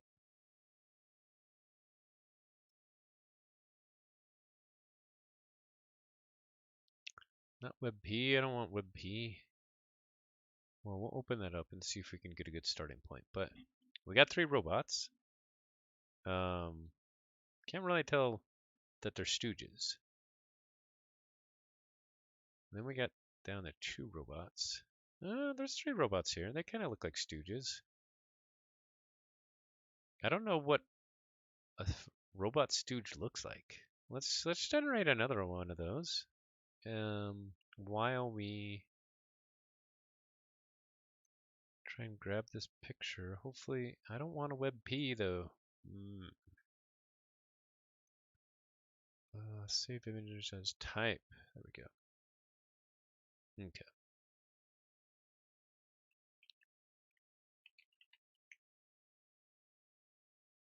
All right, we got our 3 Stooges. If we want to do an image to image. Okay, what else we got here? Whoa. I like this one. This one's pretty cool.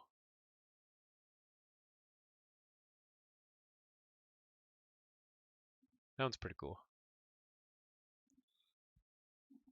But let's see what an image to image looks like. Let's pull up that. Oh, why did it do that? Whoa, what just happened? Okay. Okay. 65 denoising strength. So it'll come out black and white probably here though, just because this is black and white. Oh, well, some of them are.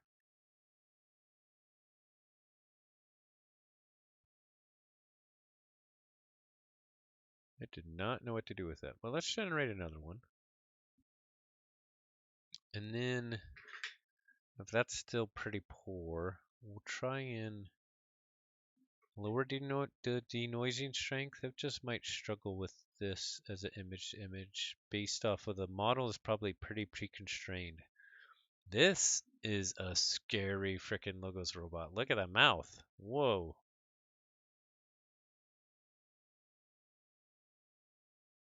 Okay, let's lower the denoising strength a little bit and try again.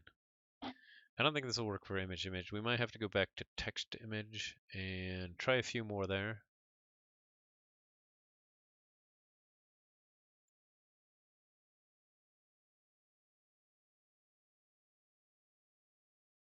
Yeah, it doesn't really know what to do.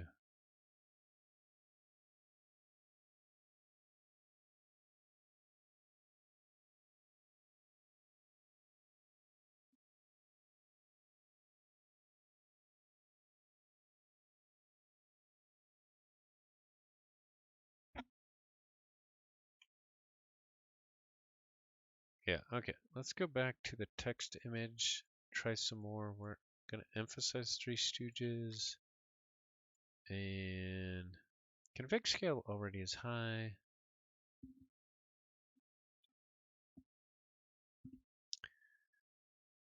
Well, no way to really get the Stooges flavor out of each individual robot. I don't think it's really capturing that. I mean, some of these are like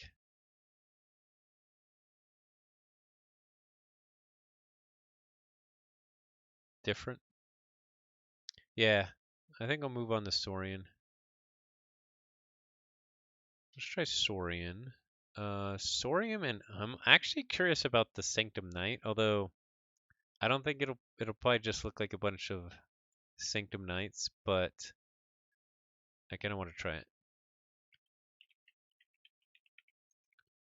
Let's see, the Saurian one, I don't think it's a super great model, but let's try it.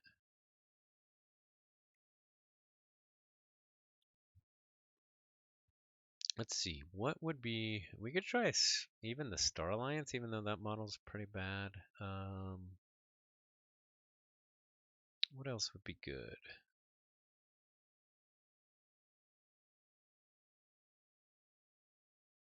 Okay. Yeah, we might have to iterate some on these.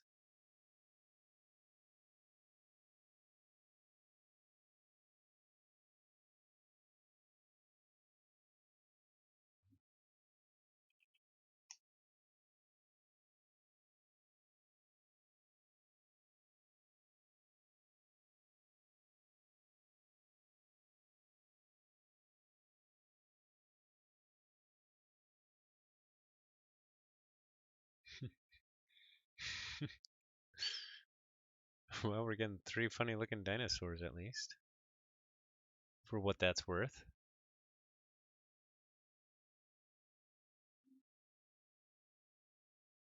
So my prompt before was just 3 Stooges. I actually changed it to the 3 Stooges just because we're looking for a reference of the real ones. And then I lowered the config scale actually. This is actually not so bad. If this was iterated some, I like how they all have different personalities in this one. That's pretty cool actually. But we kind of need a bald one with a fro.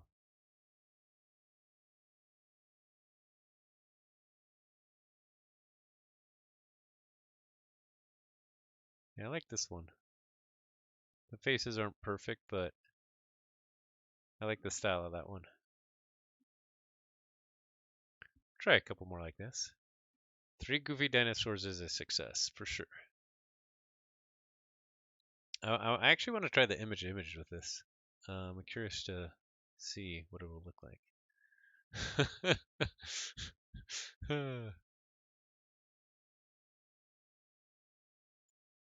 Not bad. They don't look like 3 Stooges, but can 3 different dinosaurs that look different. All right, let's try the image real quick.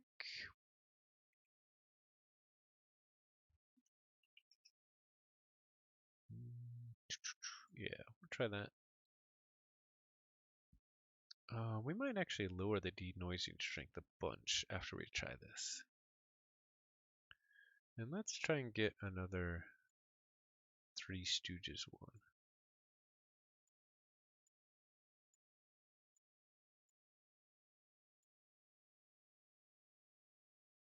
Like this one.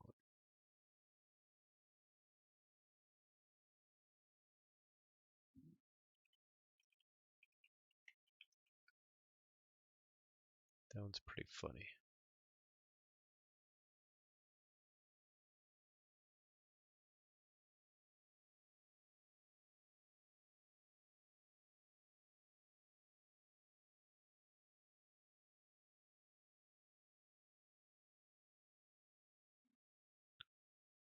Okay, we'll try that and then we'll try the different picture.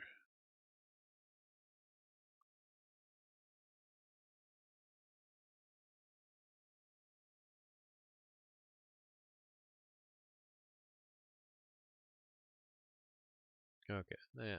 Lowering the denoising got us pretty much nothing there. We'll go back to 6.5 as a starting point for this one.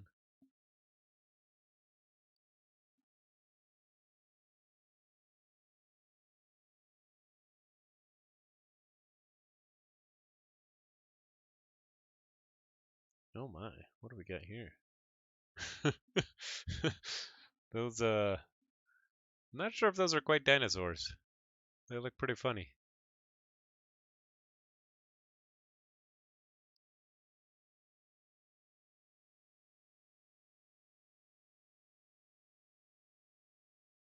This might have some promise to iterate on. These are like pretty weird and goofy looking.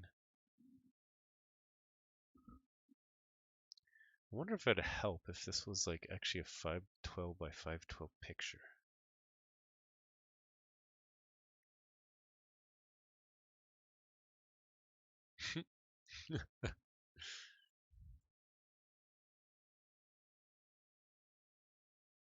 All right.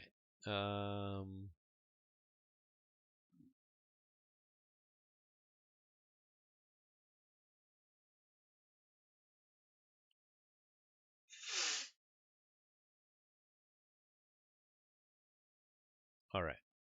I think that's as good as we'll get out of the dinos. This one's pretty funny. Looks like three dinosaurs singing and laughing. Nook, nook, nook, nook. All right, let's try. I don't think the knights will give us anything actually. Who would give us something? Okay, we'll try Star Alliance too. We'll try the knights really quick. We'll just do one image to image, and then depending how it looks, if it looks really good, we'll try another one. And then we might try one or two text to image. And then we'll try the Star Alliance.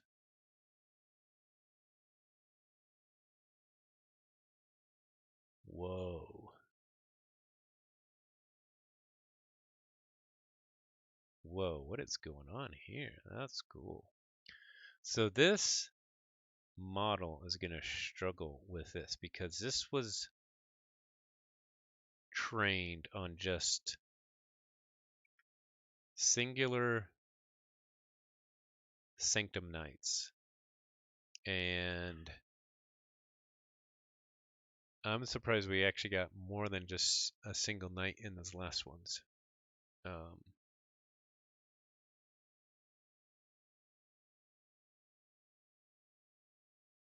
Whoa, these are pretty sweet. I'm not sure if they're Three Stooges like, but the composition is pretty friggin' sweet. This is totally like the Three Stooges of Sanctum Knights here. This is awesome. Whoa, this one's pretty good too. All right. Oh, this one's awesome too. Yeah, these ones are pretty good. We'll do one more of those. Those came out great.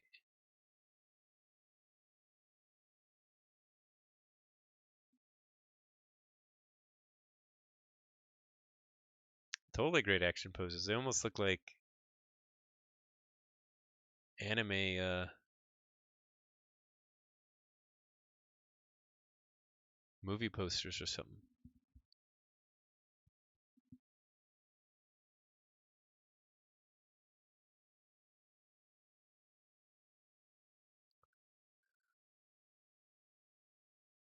Whoa.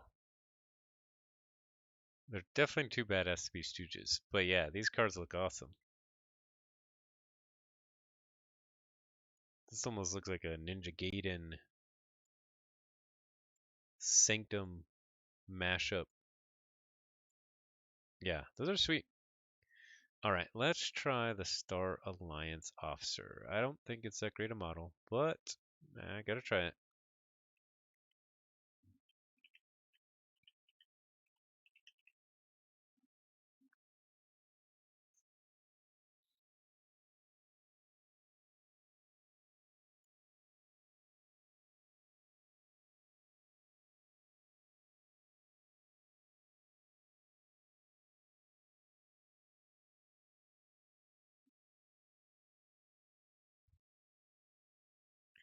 All right, after I do this, any last request? Oh my goodness.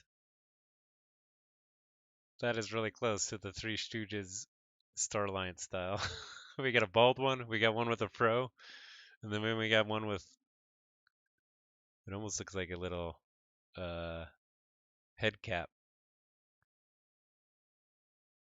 It really struggles with the Starline's logo though. And usually the reason why is in every single image, I looked at like the source cards, the logo is really like obscured, so you only see like part of it.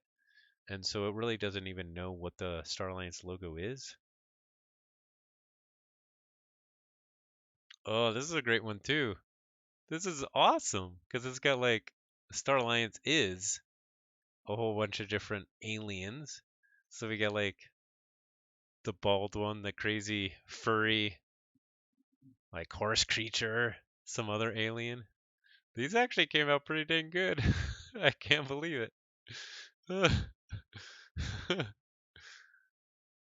Yeah, this one's kind of messed up. Oh, I like this one. This one came out great. We might have to try the image to image on this one too. But let's do one more of those because that came out so good. This is like a perfect Starline Three Stooges.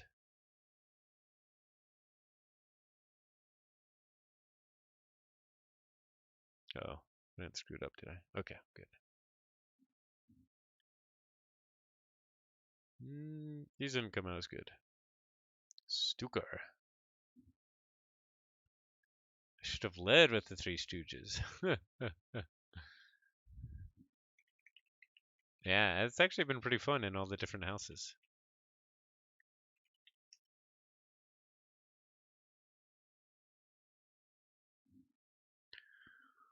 Oh, let's see. Is there any other ones? Actually, I want to try it with Martians too.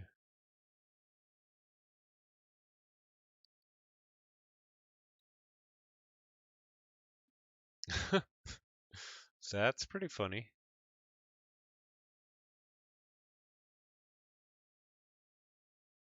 Oh, that's kind of messed up. Let's see, 6.5. Let's put it up to 70 and put this down to 13.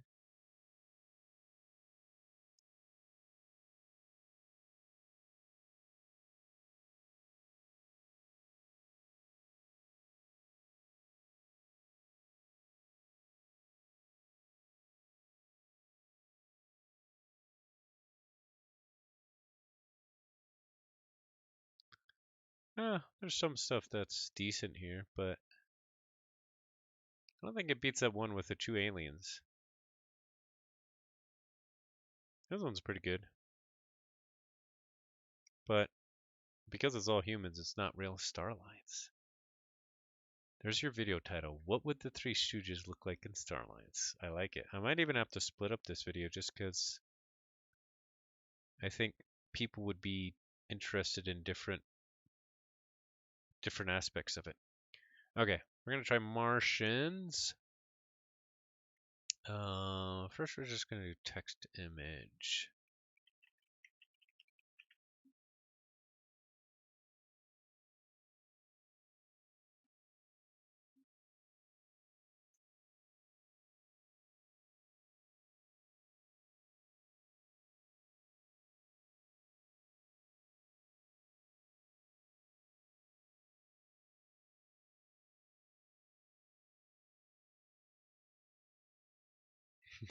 Well, we got 3 Martians.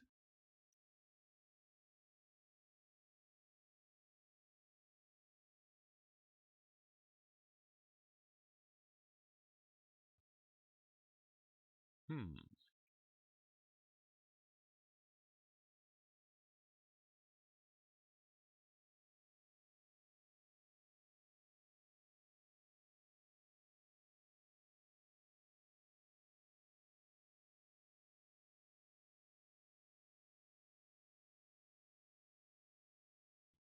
Huh. So we're getting some of those funny layouts of the three together. I wonder if like that's because of some of the Three Stooges posters had them kind of laid out like that.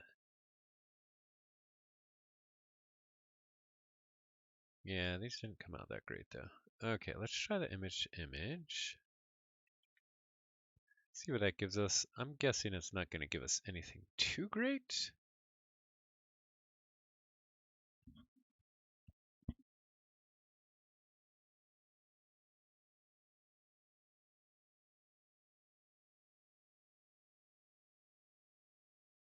Whoa, these are all over the place. 0.7. We'll try another like that, and then we'll lower it to 0.6 to see what that gives us. I don't think this will get us anything that good. That's interesting. That almost looks like Mosaic Cantina alien here.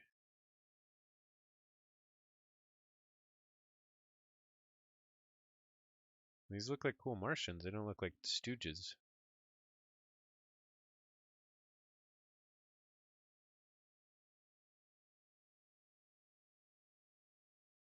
That looks pretty cool.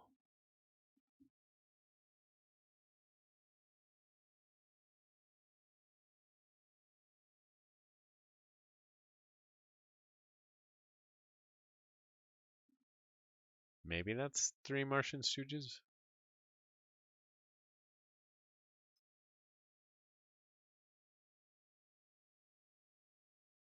I think that's a little bit too close. Maybe I'll try one more like that, but maybe 0.65 is the sweet spot. We'll try one more like that.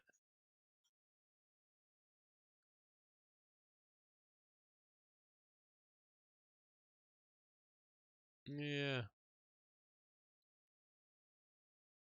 Draw 0.65, and then I think we'll call it a close for the AI art. But we gotta open some decks. Yeah, 0.65 is giving us nothing. All right. Well, that was some fun. We got some good stuff. But now it's time for Crack a Pack. And we're going to open right away. We're going to start with a coda. Old school style. To signify that I can't believe we've been streaming for 2 years. Okay. Let's see what we got. Let's see, let's shuffle this first house.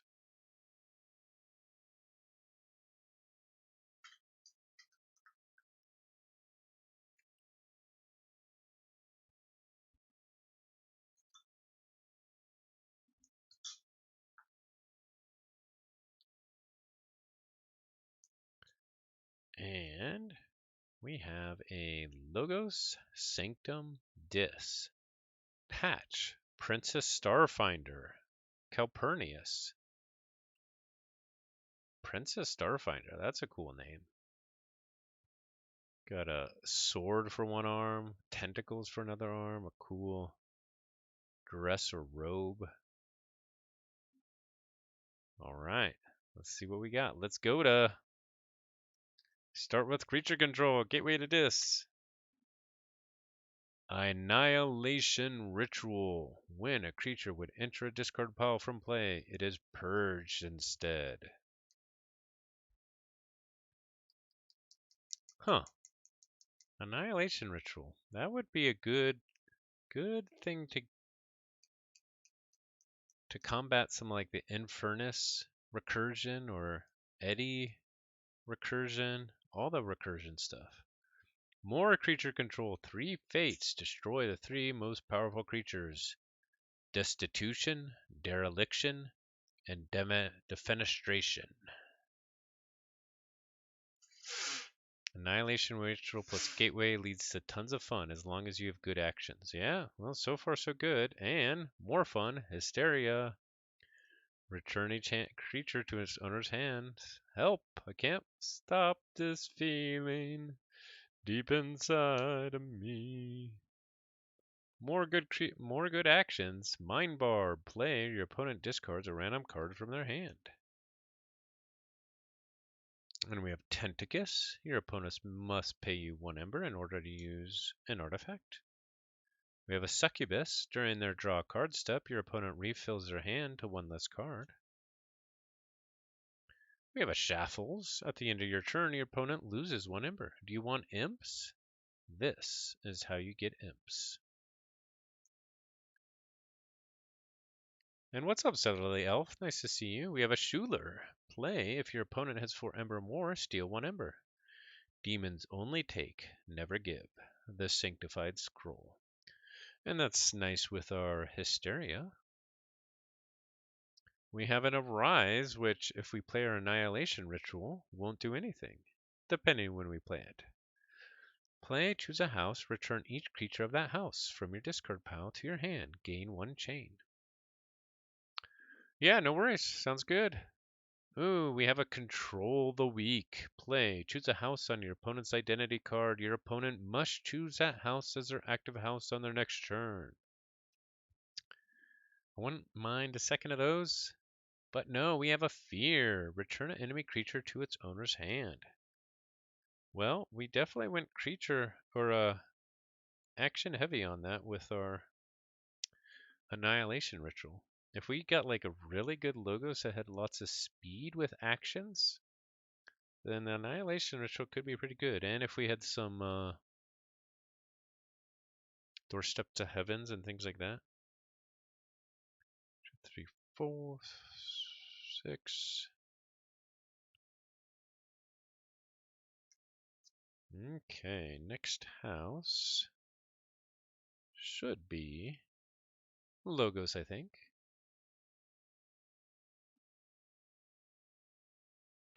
Goda Goda.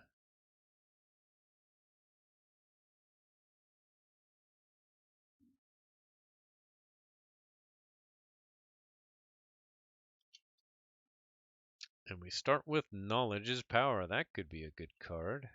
Choose 1, archive a card, or for each archive card you have, gain 1 ember. Let's go Labworks and Sloppy Labworks. Ooh, library access. Play for the remainder of your turn. Each time you play another card, draw a card. There's our first lab work. Play, archive a card. Attention to detail is the key to all progress. We have a bouncing death cork. Play, destroy an enemy creature and a friendly creature. You may repeat this effect as many times as you like, as long as it is possible to repeat the entire effect. All actions. We have a wild wormhole. Play the top card of your deck. But if we ever do recover the data probe, think of what we will learn. And wild wormhole is also good with library access. We have another wild wormhole. Cool. We have another lab work. 7 cards in the Logos. No creatures so far. That's actually good with our Annihilation Ritual. One style of deck I've been searching for aftermarket is Annihilation Ritual with 2+ Control the Weak, Super Oppression, and Slow Games. Yeah, for sure. That'd be cool. Oh no, we have a really bad creature, Dexter. Play, capture 1, destroyed, put Dexter on the top of your deck. Okay, how does Annihilation Ritual interact with that? When a creature would enter a discard pile from play, it is purged instead. Well, Dexter never enters your discard pile, right? So it doesn't get purged? That's too bad. This is looking kind of nuts. Oh, another Dexter. No. Oh, we have experimental therapy. This creature belongs to all houses. Play, stun, and exhaust this creature. This is for our research, so be honest. How do you feel? With all the, creature control in this, that might just be used to like stun an enemy creature so I can kill it or bounce it the next turn. Archive the dexters for speed. Ooh, we have Psychic Bug. That's sweet. Play Reap. Look at your opponent's hand. Come on. I'd make more, but I discovered lesser minds aren't worth reading. Biologician Moreau. We haven't seen Biologician Moreau yet. And to end it, Fogify. Your opponent cannot use creatures to fight on their next turn. So we have 3 creatures in Logos, a Psychic Bug and 2 Dexters. We have 4 creatures in this, a Tentacus, Succubus, Shaffles, and a Schuler. So 7 creatures so far with our Annihilation Ritual. That's pretty good so far. We're going no creatures all the time. Now, if we could had a Super Anomaly Quixelstone, that'd be perfect for this deck.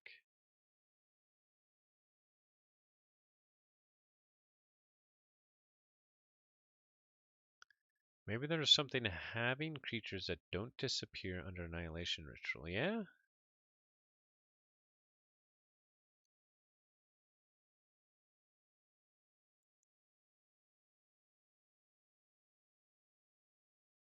Okay, and on to Sanctum.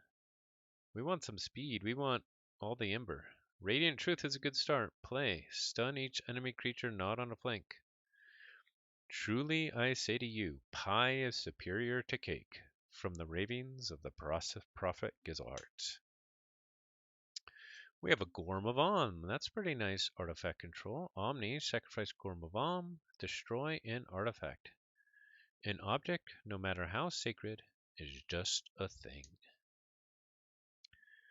Another fun thing this could accomplish is Annihilation Ritual to purge most of your cards, and then as you cycle through the leftover cards, archive anything you don't want to see with the lab works. Trim the deck size down incredibly low to cycle the this actions. Yeah, for sure. Cycle or archive all of one house if you can. Make it so that all the cards left just give you Ember. Champion Anaphiel. No, a creature. Steel thyself, knave, to harm them you must first defeat me. We have a Protectrix. I knew Sanctum would bring the creatures. We have another Protectrix. We have a third Protectrix. Oh my, we're very protecting. We have a Sergeant Zakiel. Play, you may ready and fight with a neighboring creature. Together! Huh. We have a Cleansing Wave.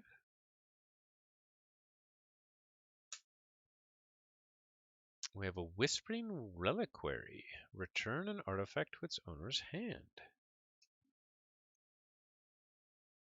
We have a Clear Mind. Play, unstun each friendly creature. The body is an illusion. Only thy spirit is eternal. We have very limited Amber control. We have a Rady Knight. There's a little bit. Sacred Ember is not meant for hands such as thine. And last card of the deck. Mighty Lance. Deal 3 damage to a creature and 3 damage to a neighbor of that creature. Well, I think the dis messed up our cool plans. But it'd still be a fun deck to try out. Especially if you get a really nice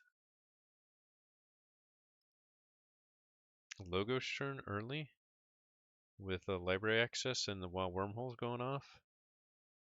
Could set up first like a big board flood with Sanctum, and then later control with Dis, something like that. Pretty cool. All right, that is only deck 1. We're moving on. We're going with AOA next. Let's go.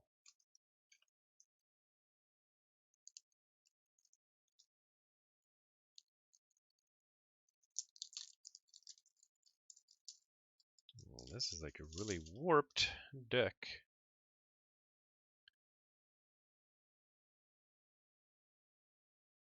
because it's hard to see. But we have the Countess. It's a green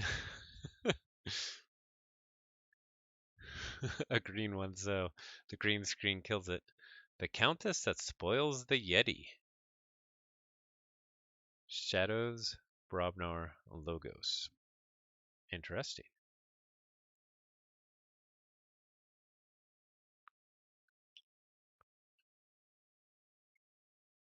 Yeah, I was thinking that you could do some potential tricks with a Risk-Brain Reliquary too. If you get a big Sanctum board out there, bring back your Annihilation Ritual or destroy it with a Gorm of Om. Yeah. This could be nice for. We want Brig, we want Gengarnut, and we want a lot of Ronnies and Too Much to Protect, and Brens and Life for the Lives. We need lots of archiving and logos. And helper bots would be good too. Eureka.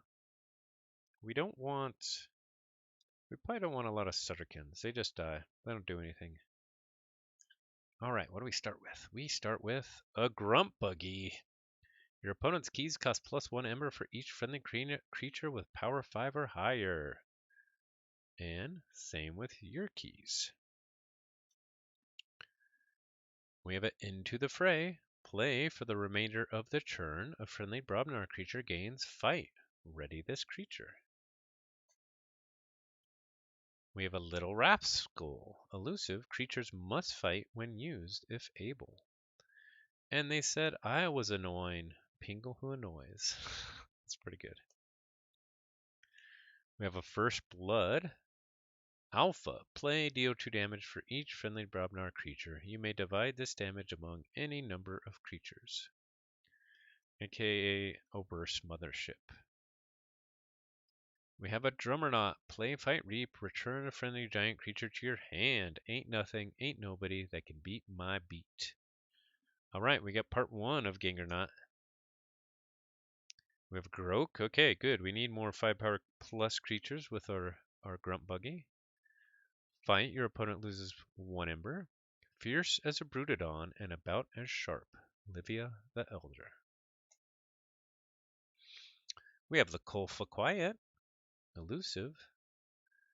And the flavor text is ...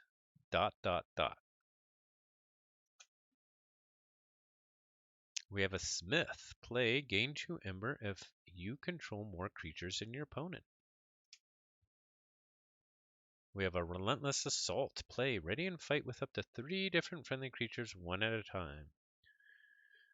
That's pretty good with both the Smith and the Into the Fray. Ooh, we have another Drummerknot. Come on, we need a Gengar. We have another Groke. Some good beef, that's good. 1 card left. Another Groke. Well, we at least have 6, 5 or higher Brobnar creatures, which is good for the Grunt Buggy. But do we have some good shadows? Like, if we have too much to protect, that synergizes really well with that.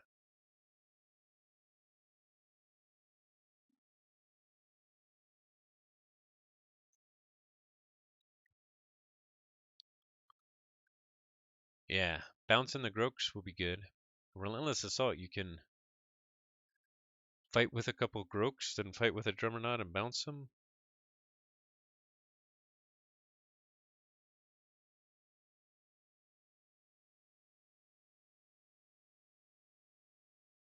And then play Smith to gain a bunch of Ember.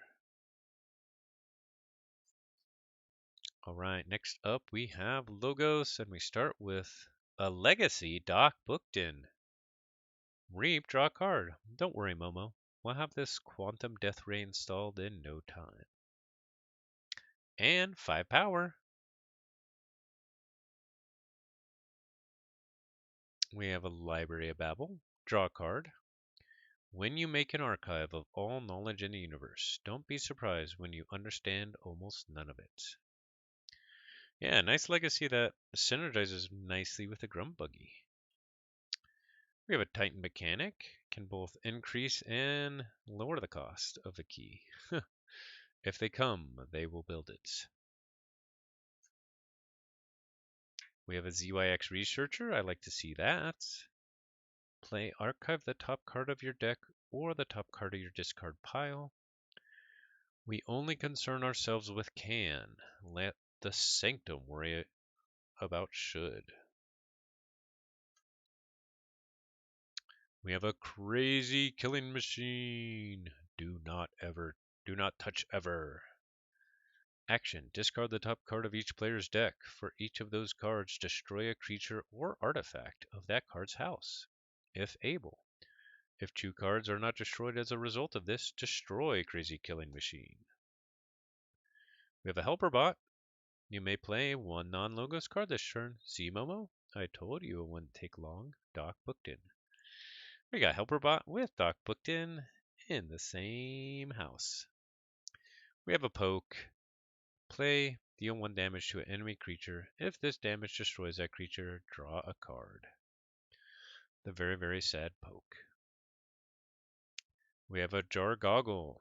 Elusive. Play, put a card from your hand face down under Jargoggle. Destroyed. If it is your turn, play the card under Jargoggle. Otherwise, archive that card.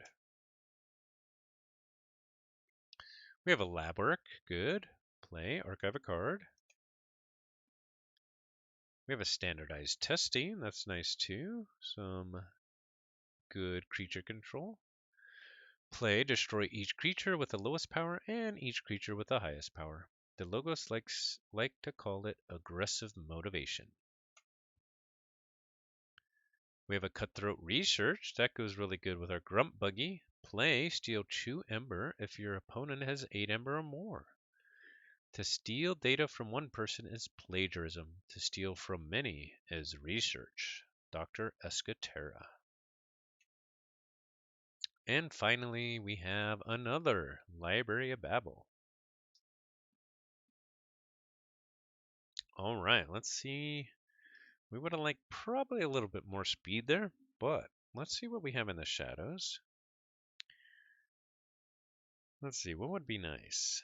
A snack lifter, a couple hidden stash, a couple too much to protect, a bunch of Ronnies, Bren life for the life,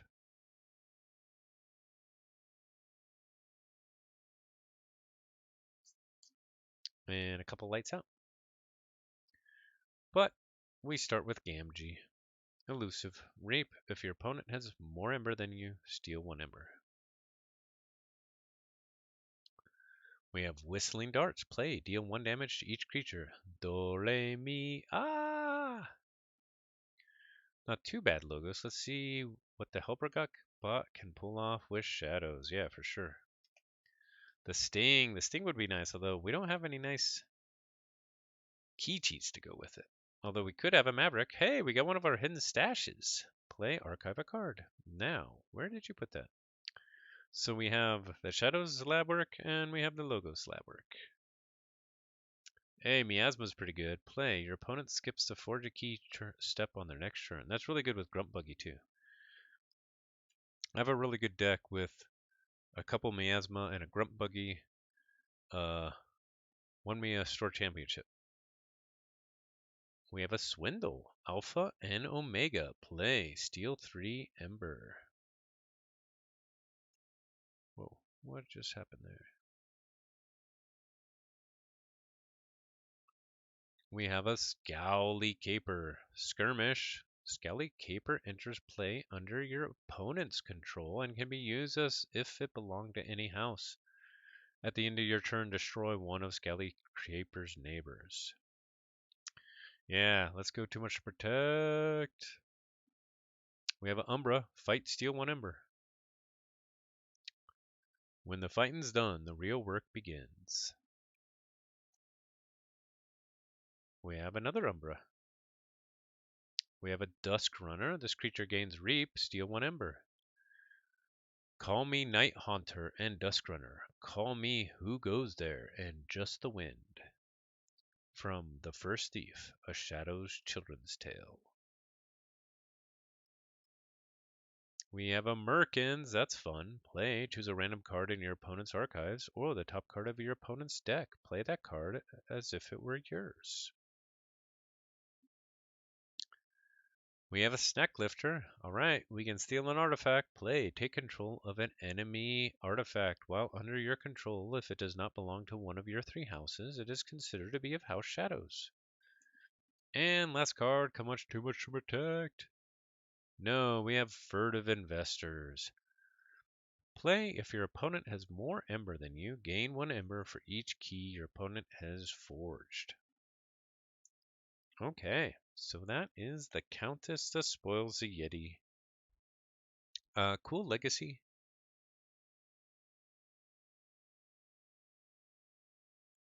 It's not quite there, but I mean, it looks like a fun deck.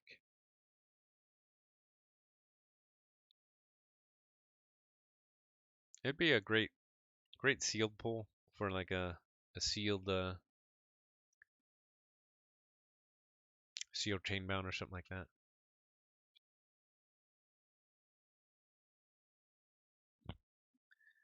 All right.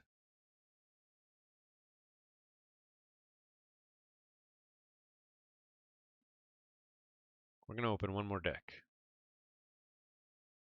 What's it gonna be?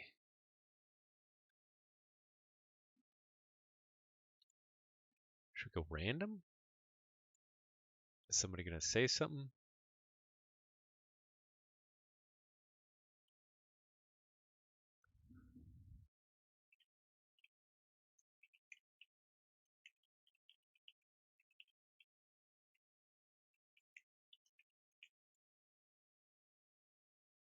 All right. We're gonna go random. And the winner is... Oh, Ketzer said something. Just in time. Just in time. Mass mutation it is.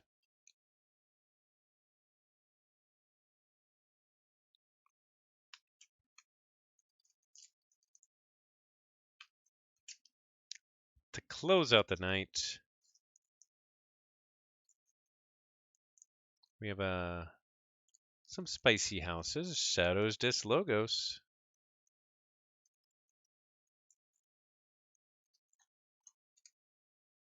Let's see. What I would like is a really nice Dark Embervault deck.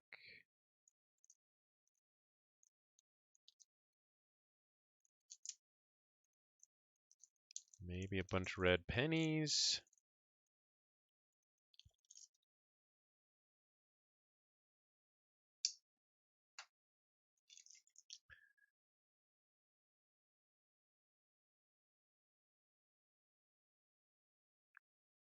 No worries, no worries.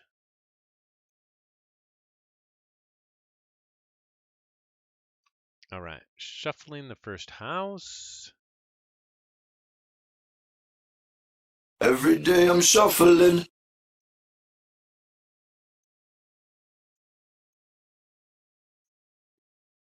And we got a nice blue Archon. Let's take a look-see. Hopefully it shows up better than the green one, which it should. We have Sapphire, the Professor of Flattery. And this looks like a really cool, like a robot. Flying robot with tentacles, and that looks pretty cool.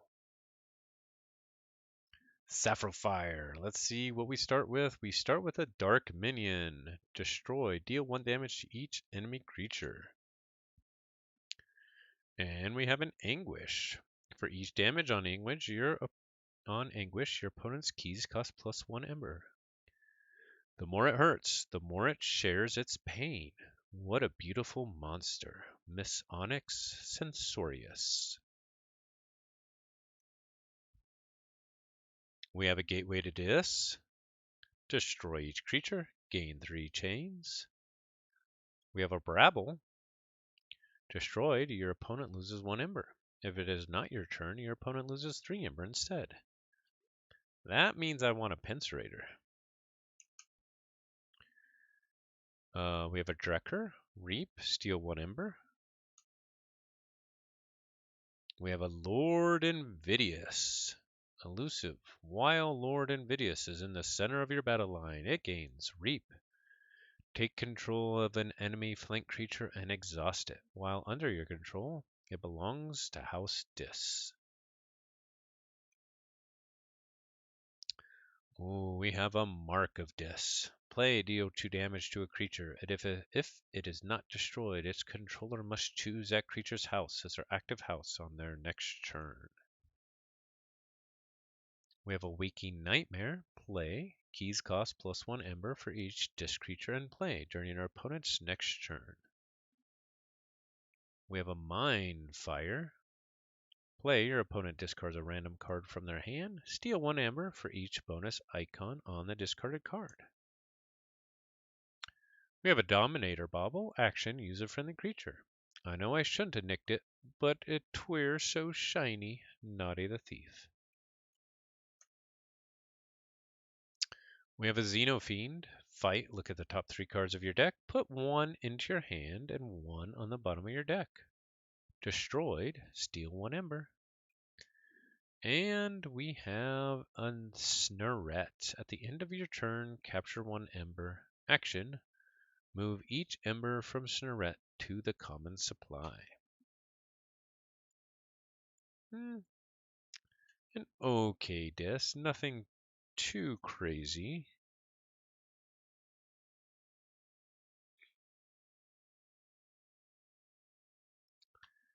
Let's see what Logos has in store.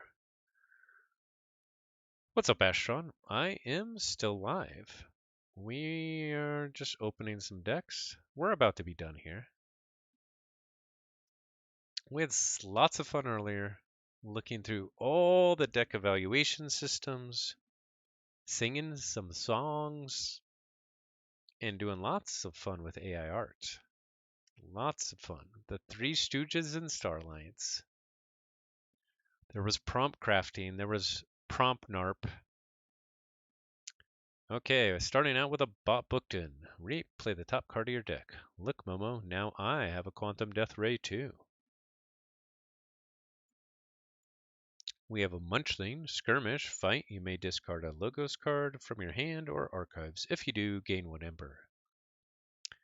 We have a Eclectic Inquiry. Play, archive the top 2 cards of your deck. Cool. Thanks, Ketzer. You rock.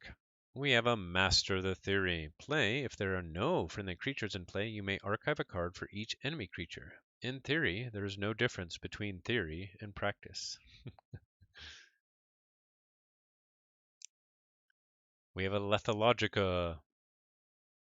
Play, discard cards from the top of your deck until you discard a Logos card or run out of cards.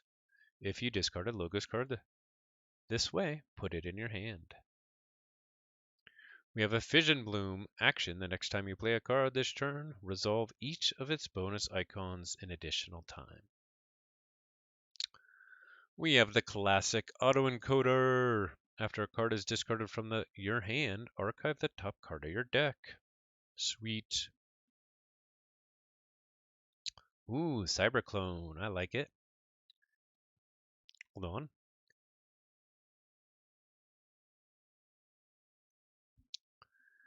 Play, purge another creature. Until Cyberclone leaves play, it has power equal to the purge creature's power and gains that creature's armor, keywords, and traits.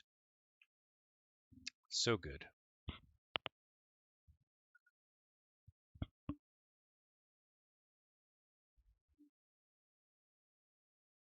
We have a Titan Engineer. While Titan Engineer is not on a flank, keys cost +1 Ember. Titan mech frames are built to last. They can even survive the endless tinkering of engineers wearing them. I'm not gleaning a specific strategy yet, but there are just a lot of good value cards in here. Yeah, that's a good way to summarize it, I would say. Bouncing Death Cork, that's always good. another Lethologica, and standardized testing with a damage pip. Okay, on to the shadows.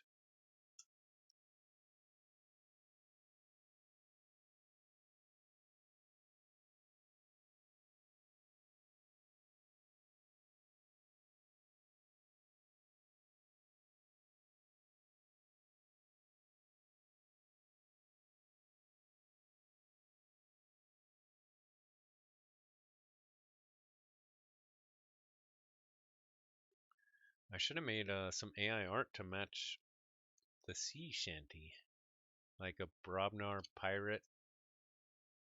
Brobnar pirate. There you go. All right. On the shadows, we got a dark wave. Play deal 2 damage to each non-mutant creature. Significantly less tubular. Quixo, the adventurer. We have an opportunist. This creature gains elusive. Play this creature captures 1 ember from its opponent. We have a bony thing with a draw pip. Play, steal 1 ember for each forged key your opponent has. 1 for me and 1 for Mr. Shadow. We have a ransack. Play, steal 1 ember, discard the top card of your deck. If that card is a Shadows card, trigger this effect again. We have a tempting offer. Play, return an enemy creature to its owner's hand. If you do, the opponent gains 1 ember. We have a subtle lotto. Play, your opponent discards a random card from their hand. Otto was hard to spot even before he grew chameleonic scales. We have a lucky dice. Omni, destroy lucky dice. During your opponent's next turn, friendly creatures cannot be dealt damage. We have old Bruno, elusive, play, capture 3 ember. I raise. We have a Macis Asp, skirmish, poison. We have a Vandalize. Look at the top 3 cards of your opponent's deck. Discard 1 and put the others back in any order. I think it looks better.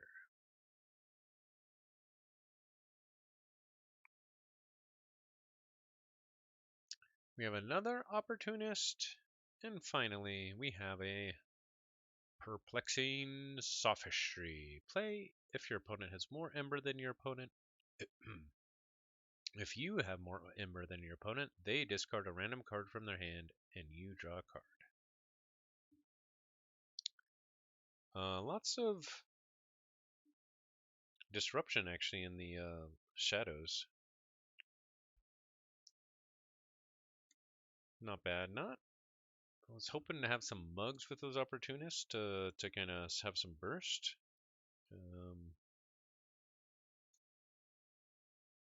Interesting deck.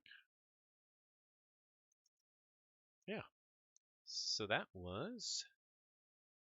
Yeah, the capture pip actually goes really well with the sophistry. Some nice synergy there to try and get that effect off.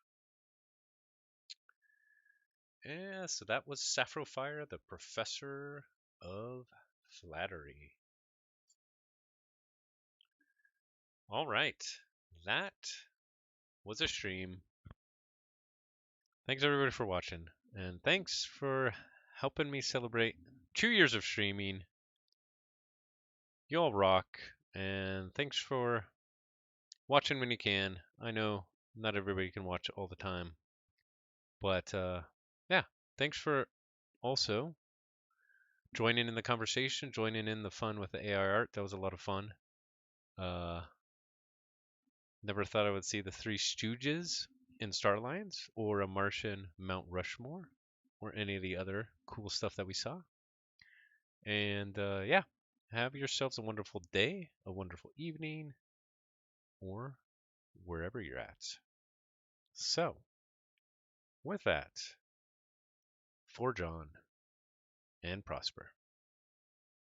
Thanks, Ketzer. Thanks, Dinobot. Thanks, Southerly Elf. Have a good one.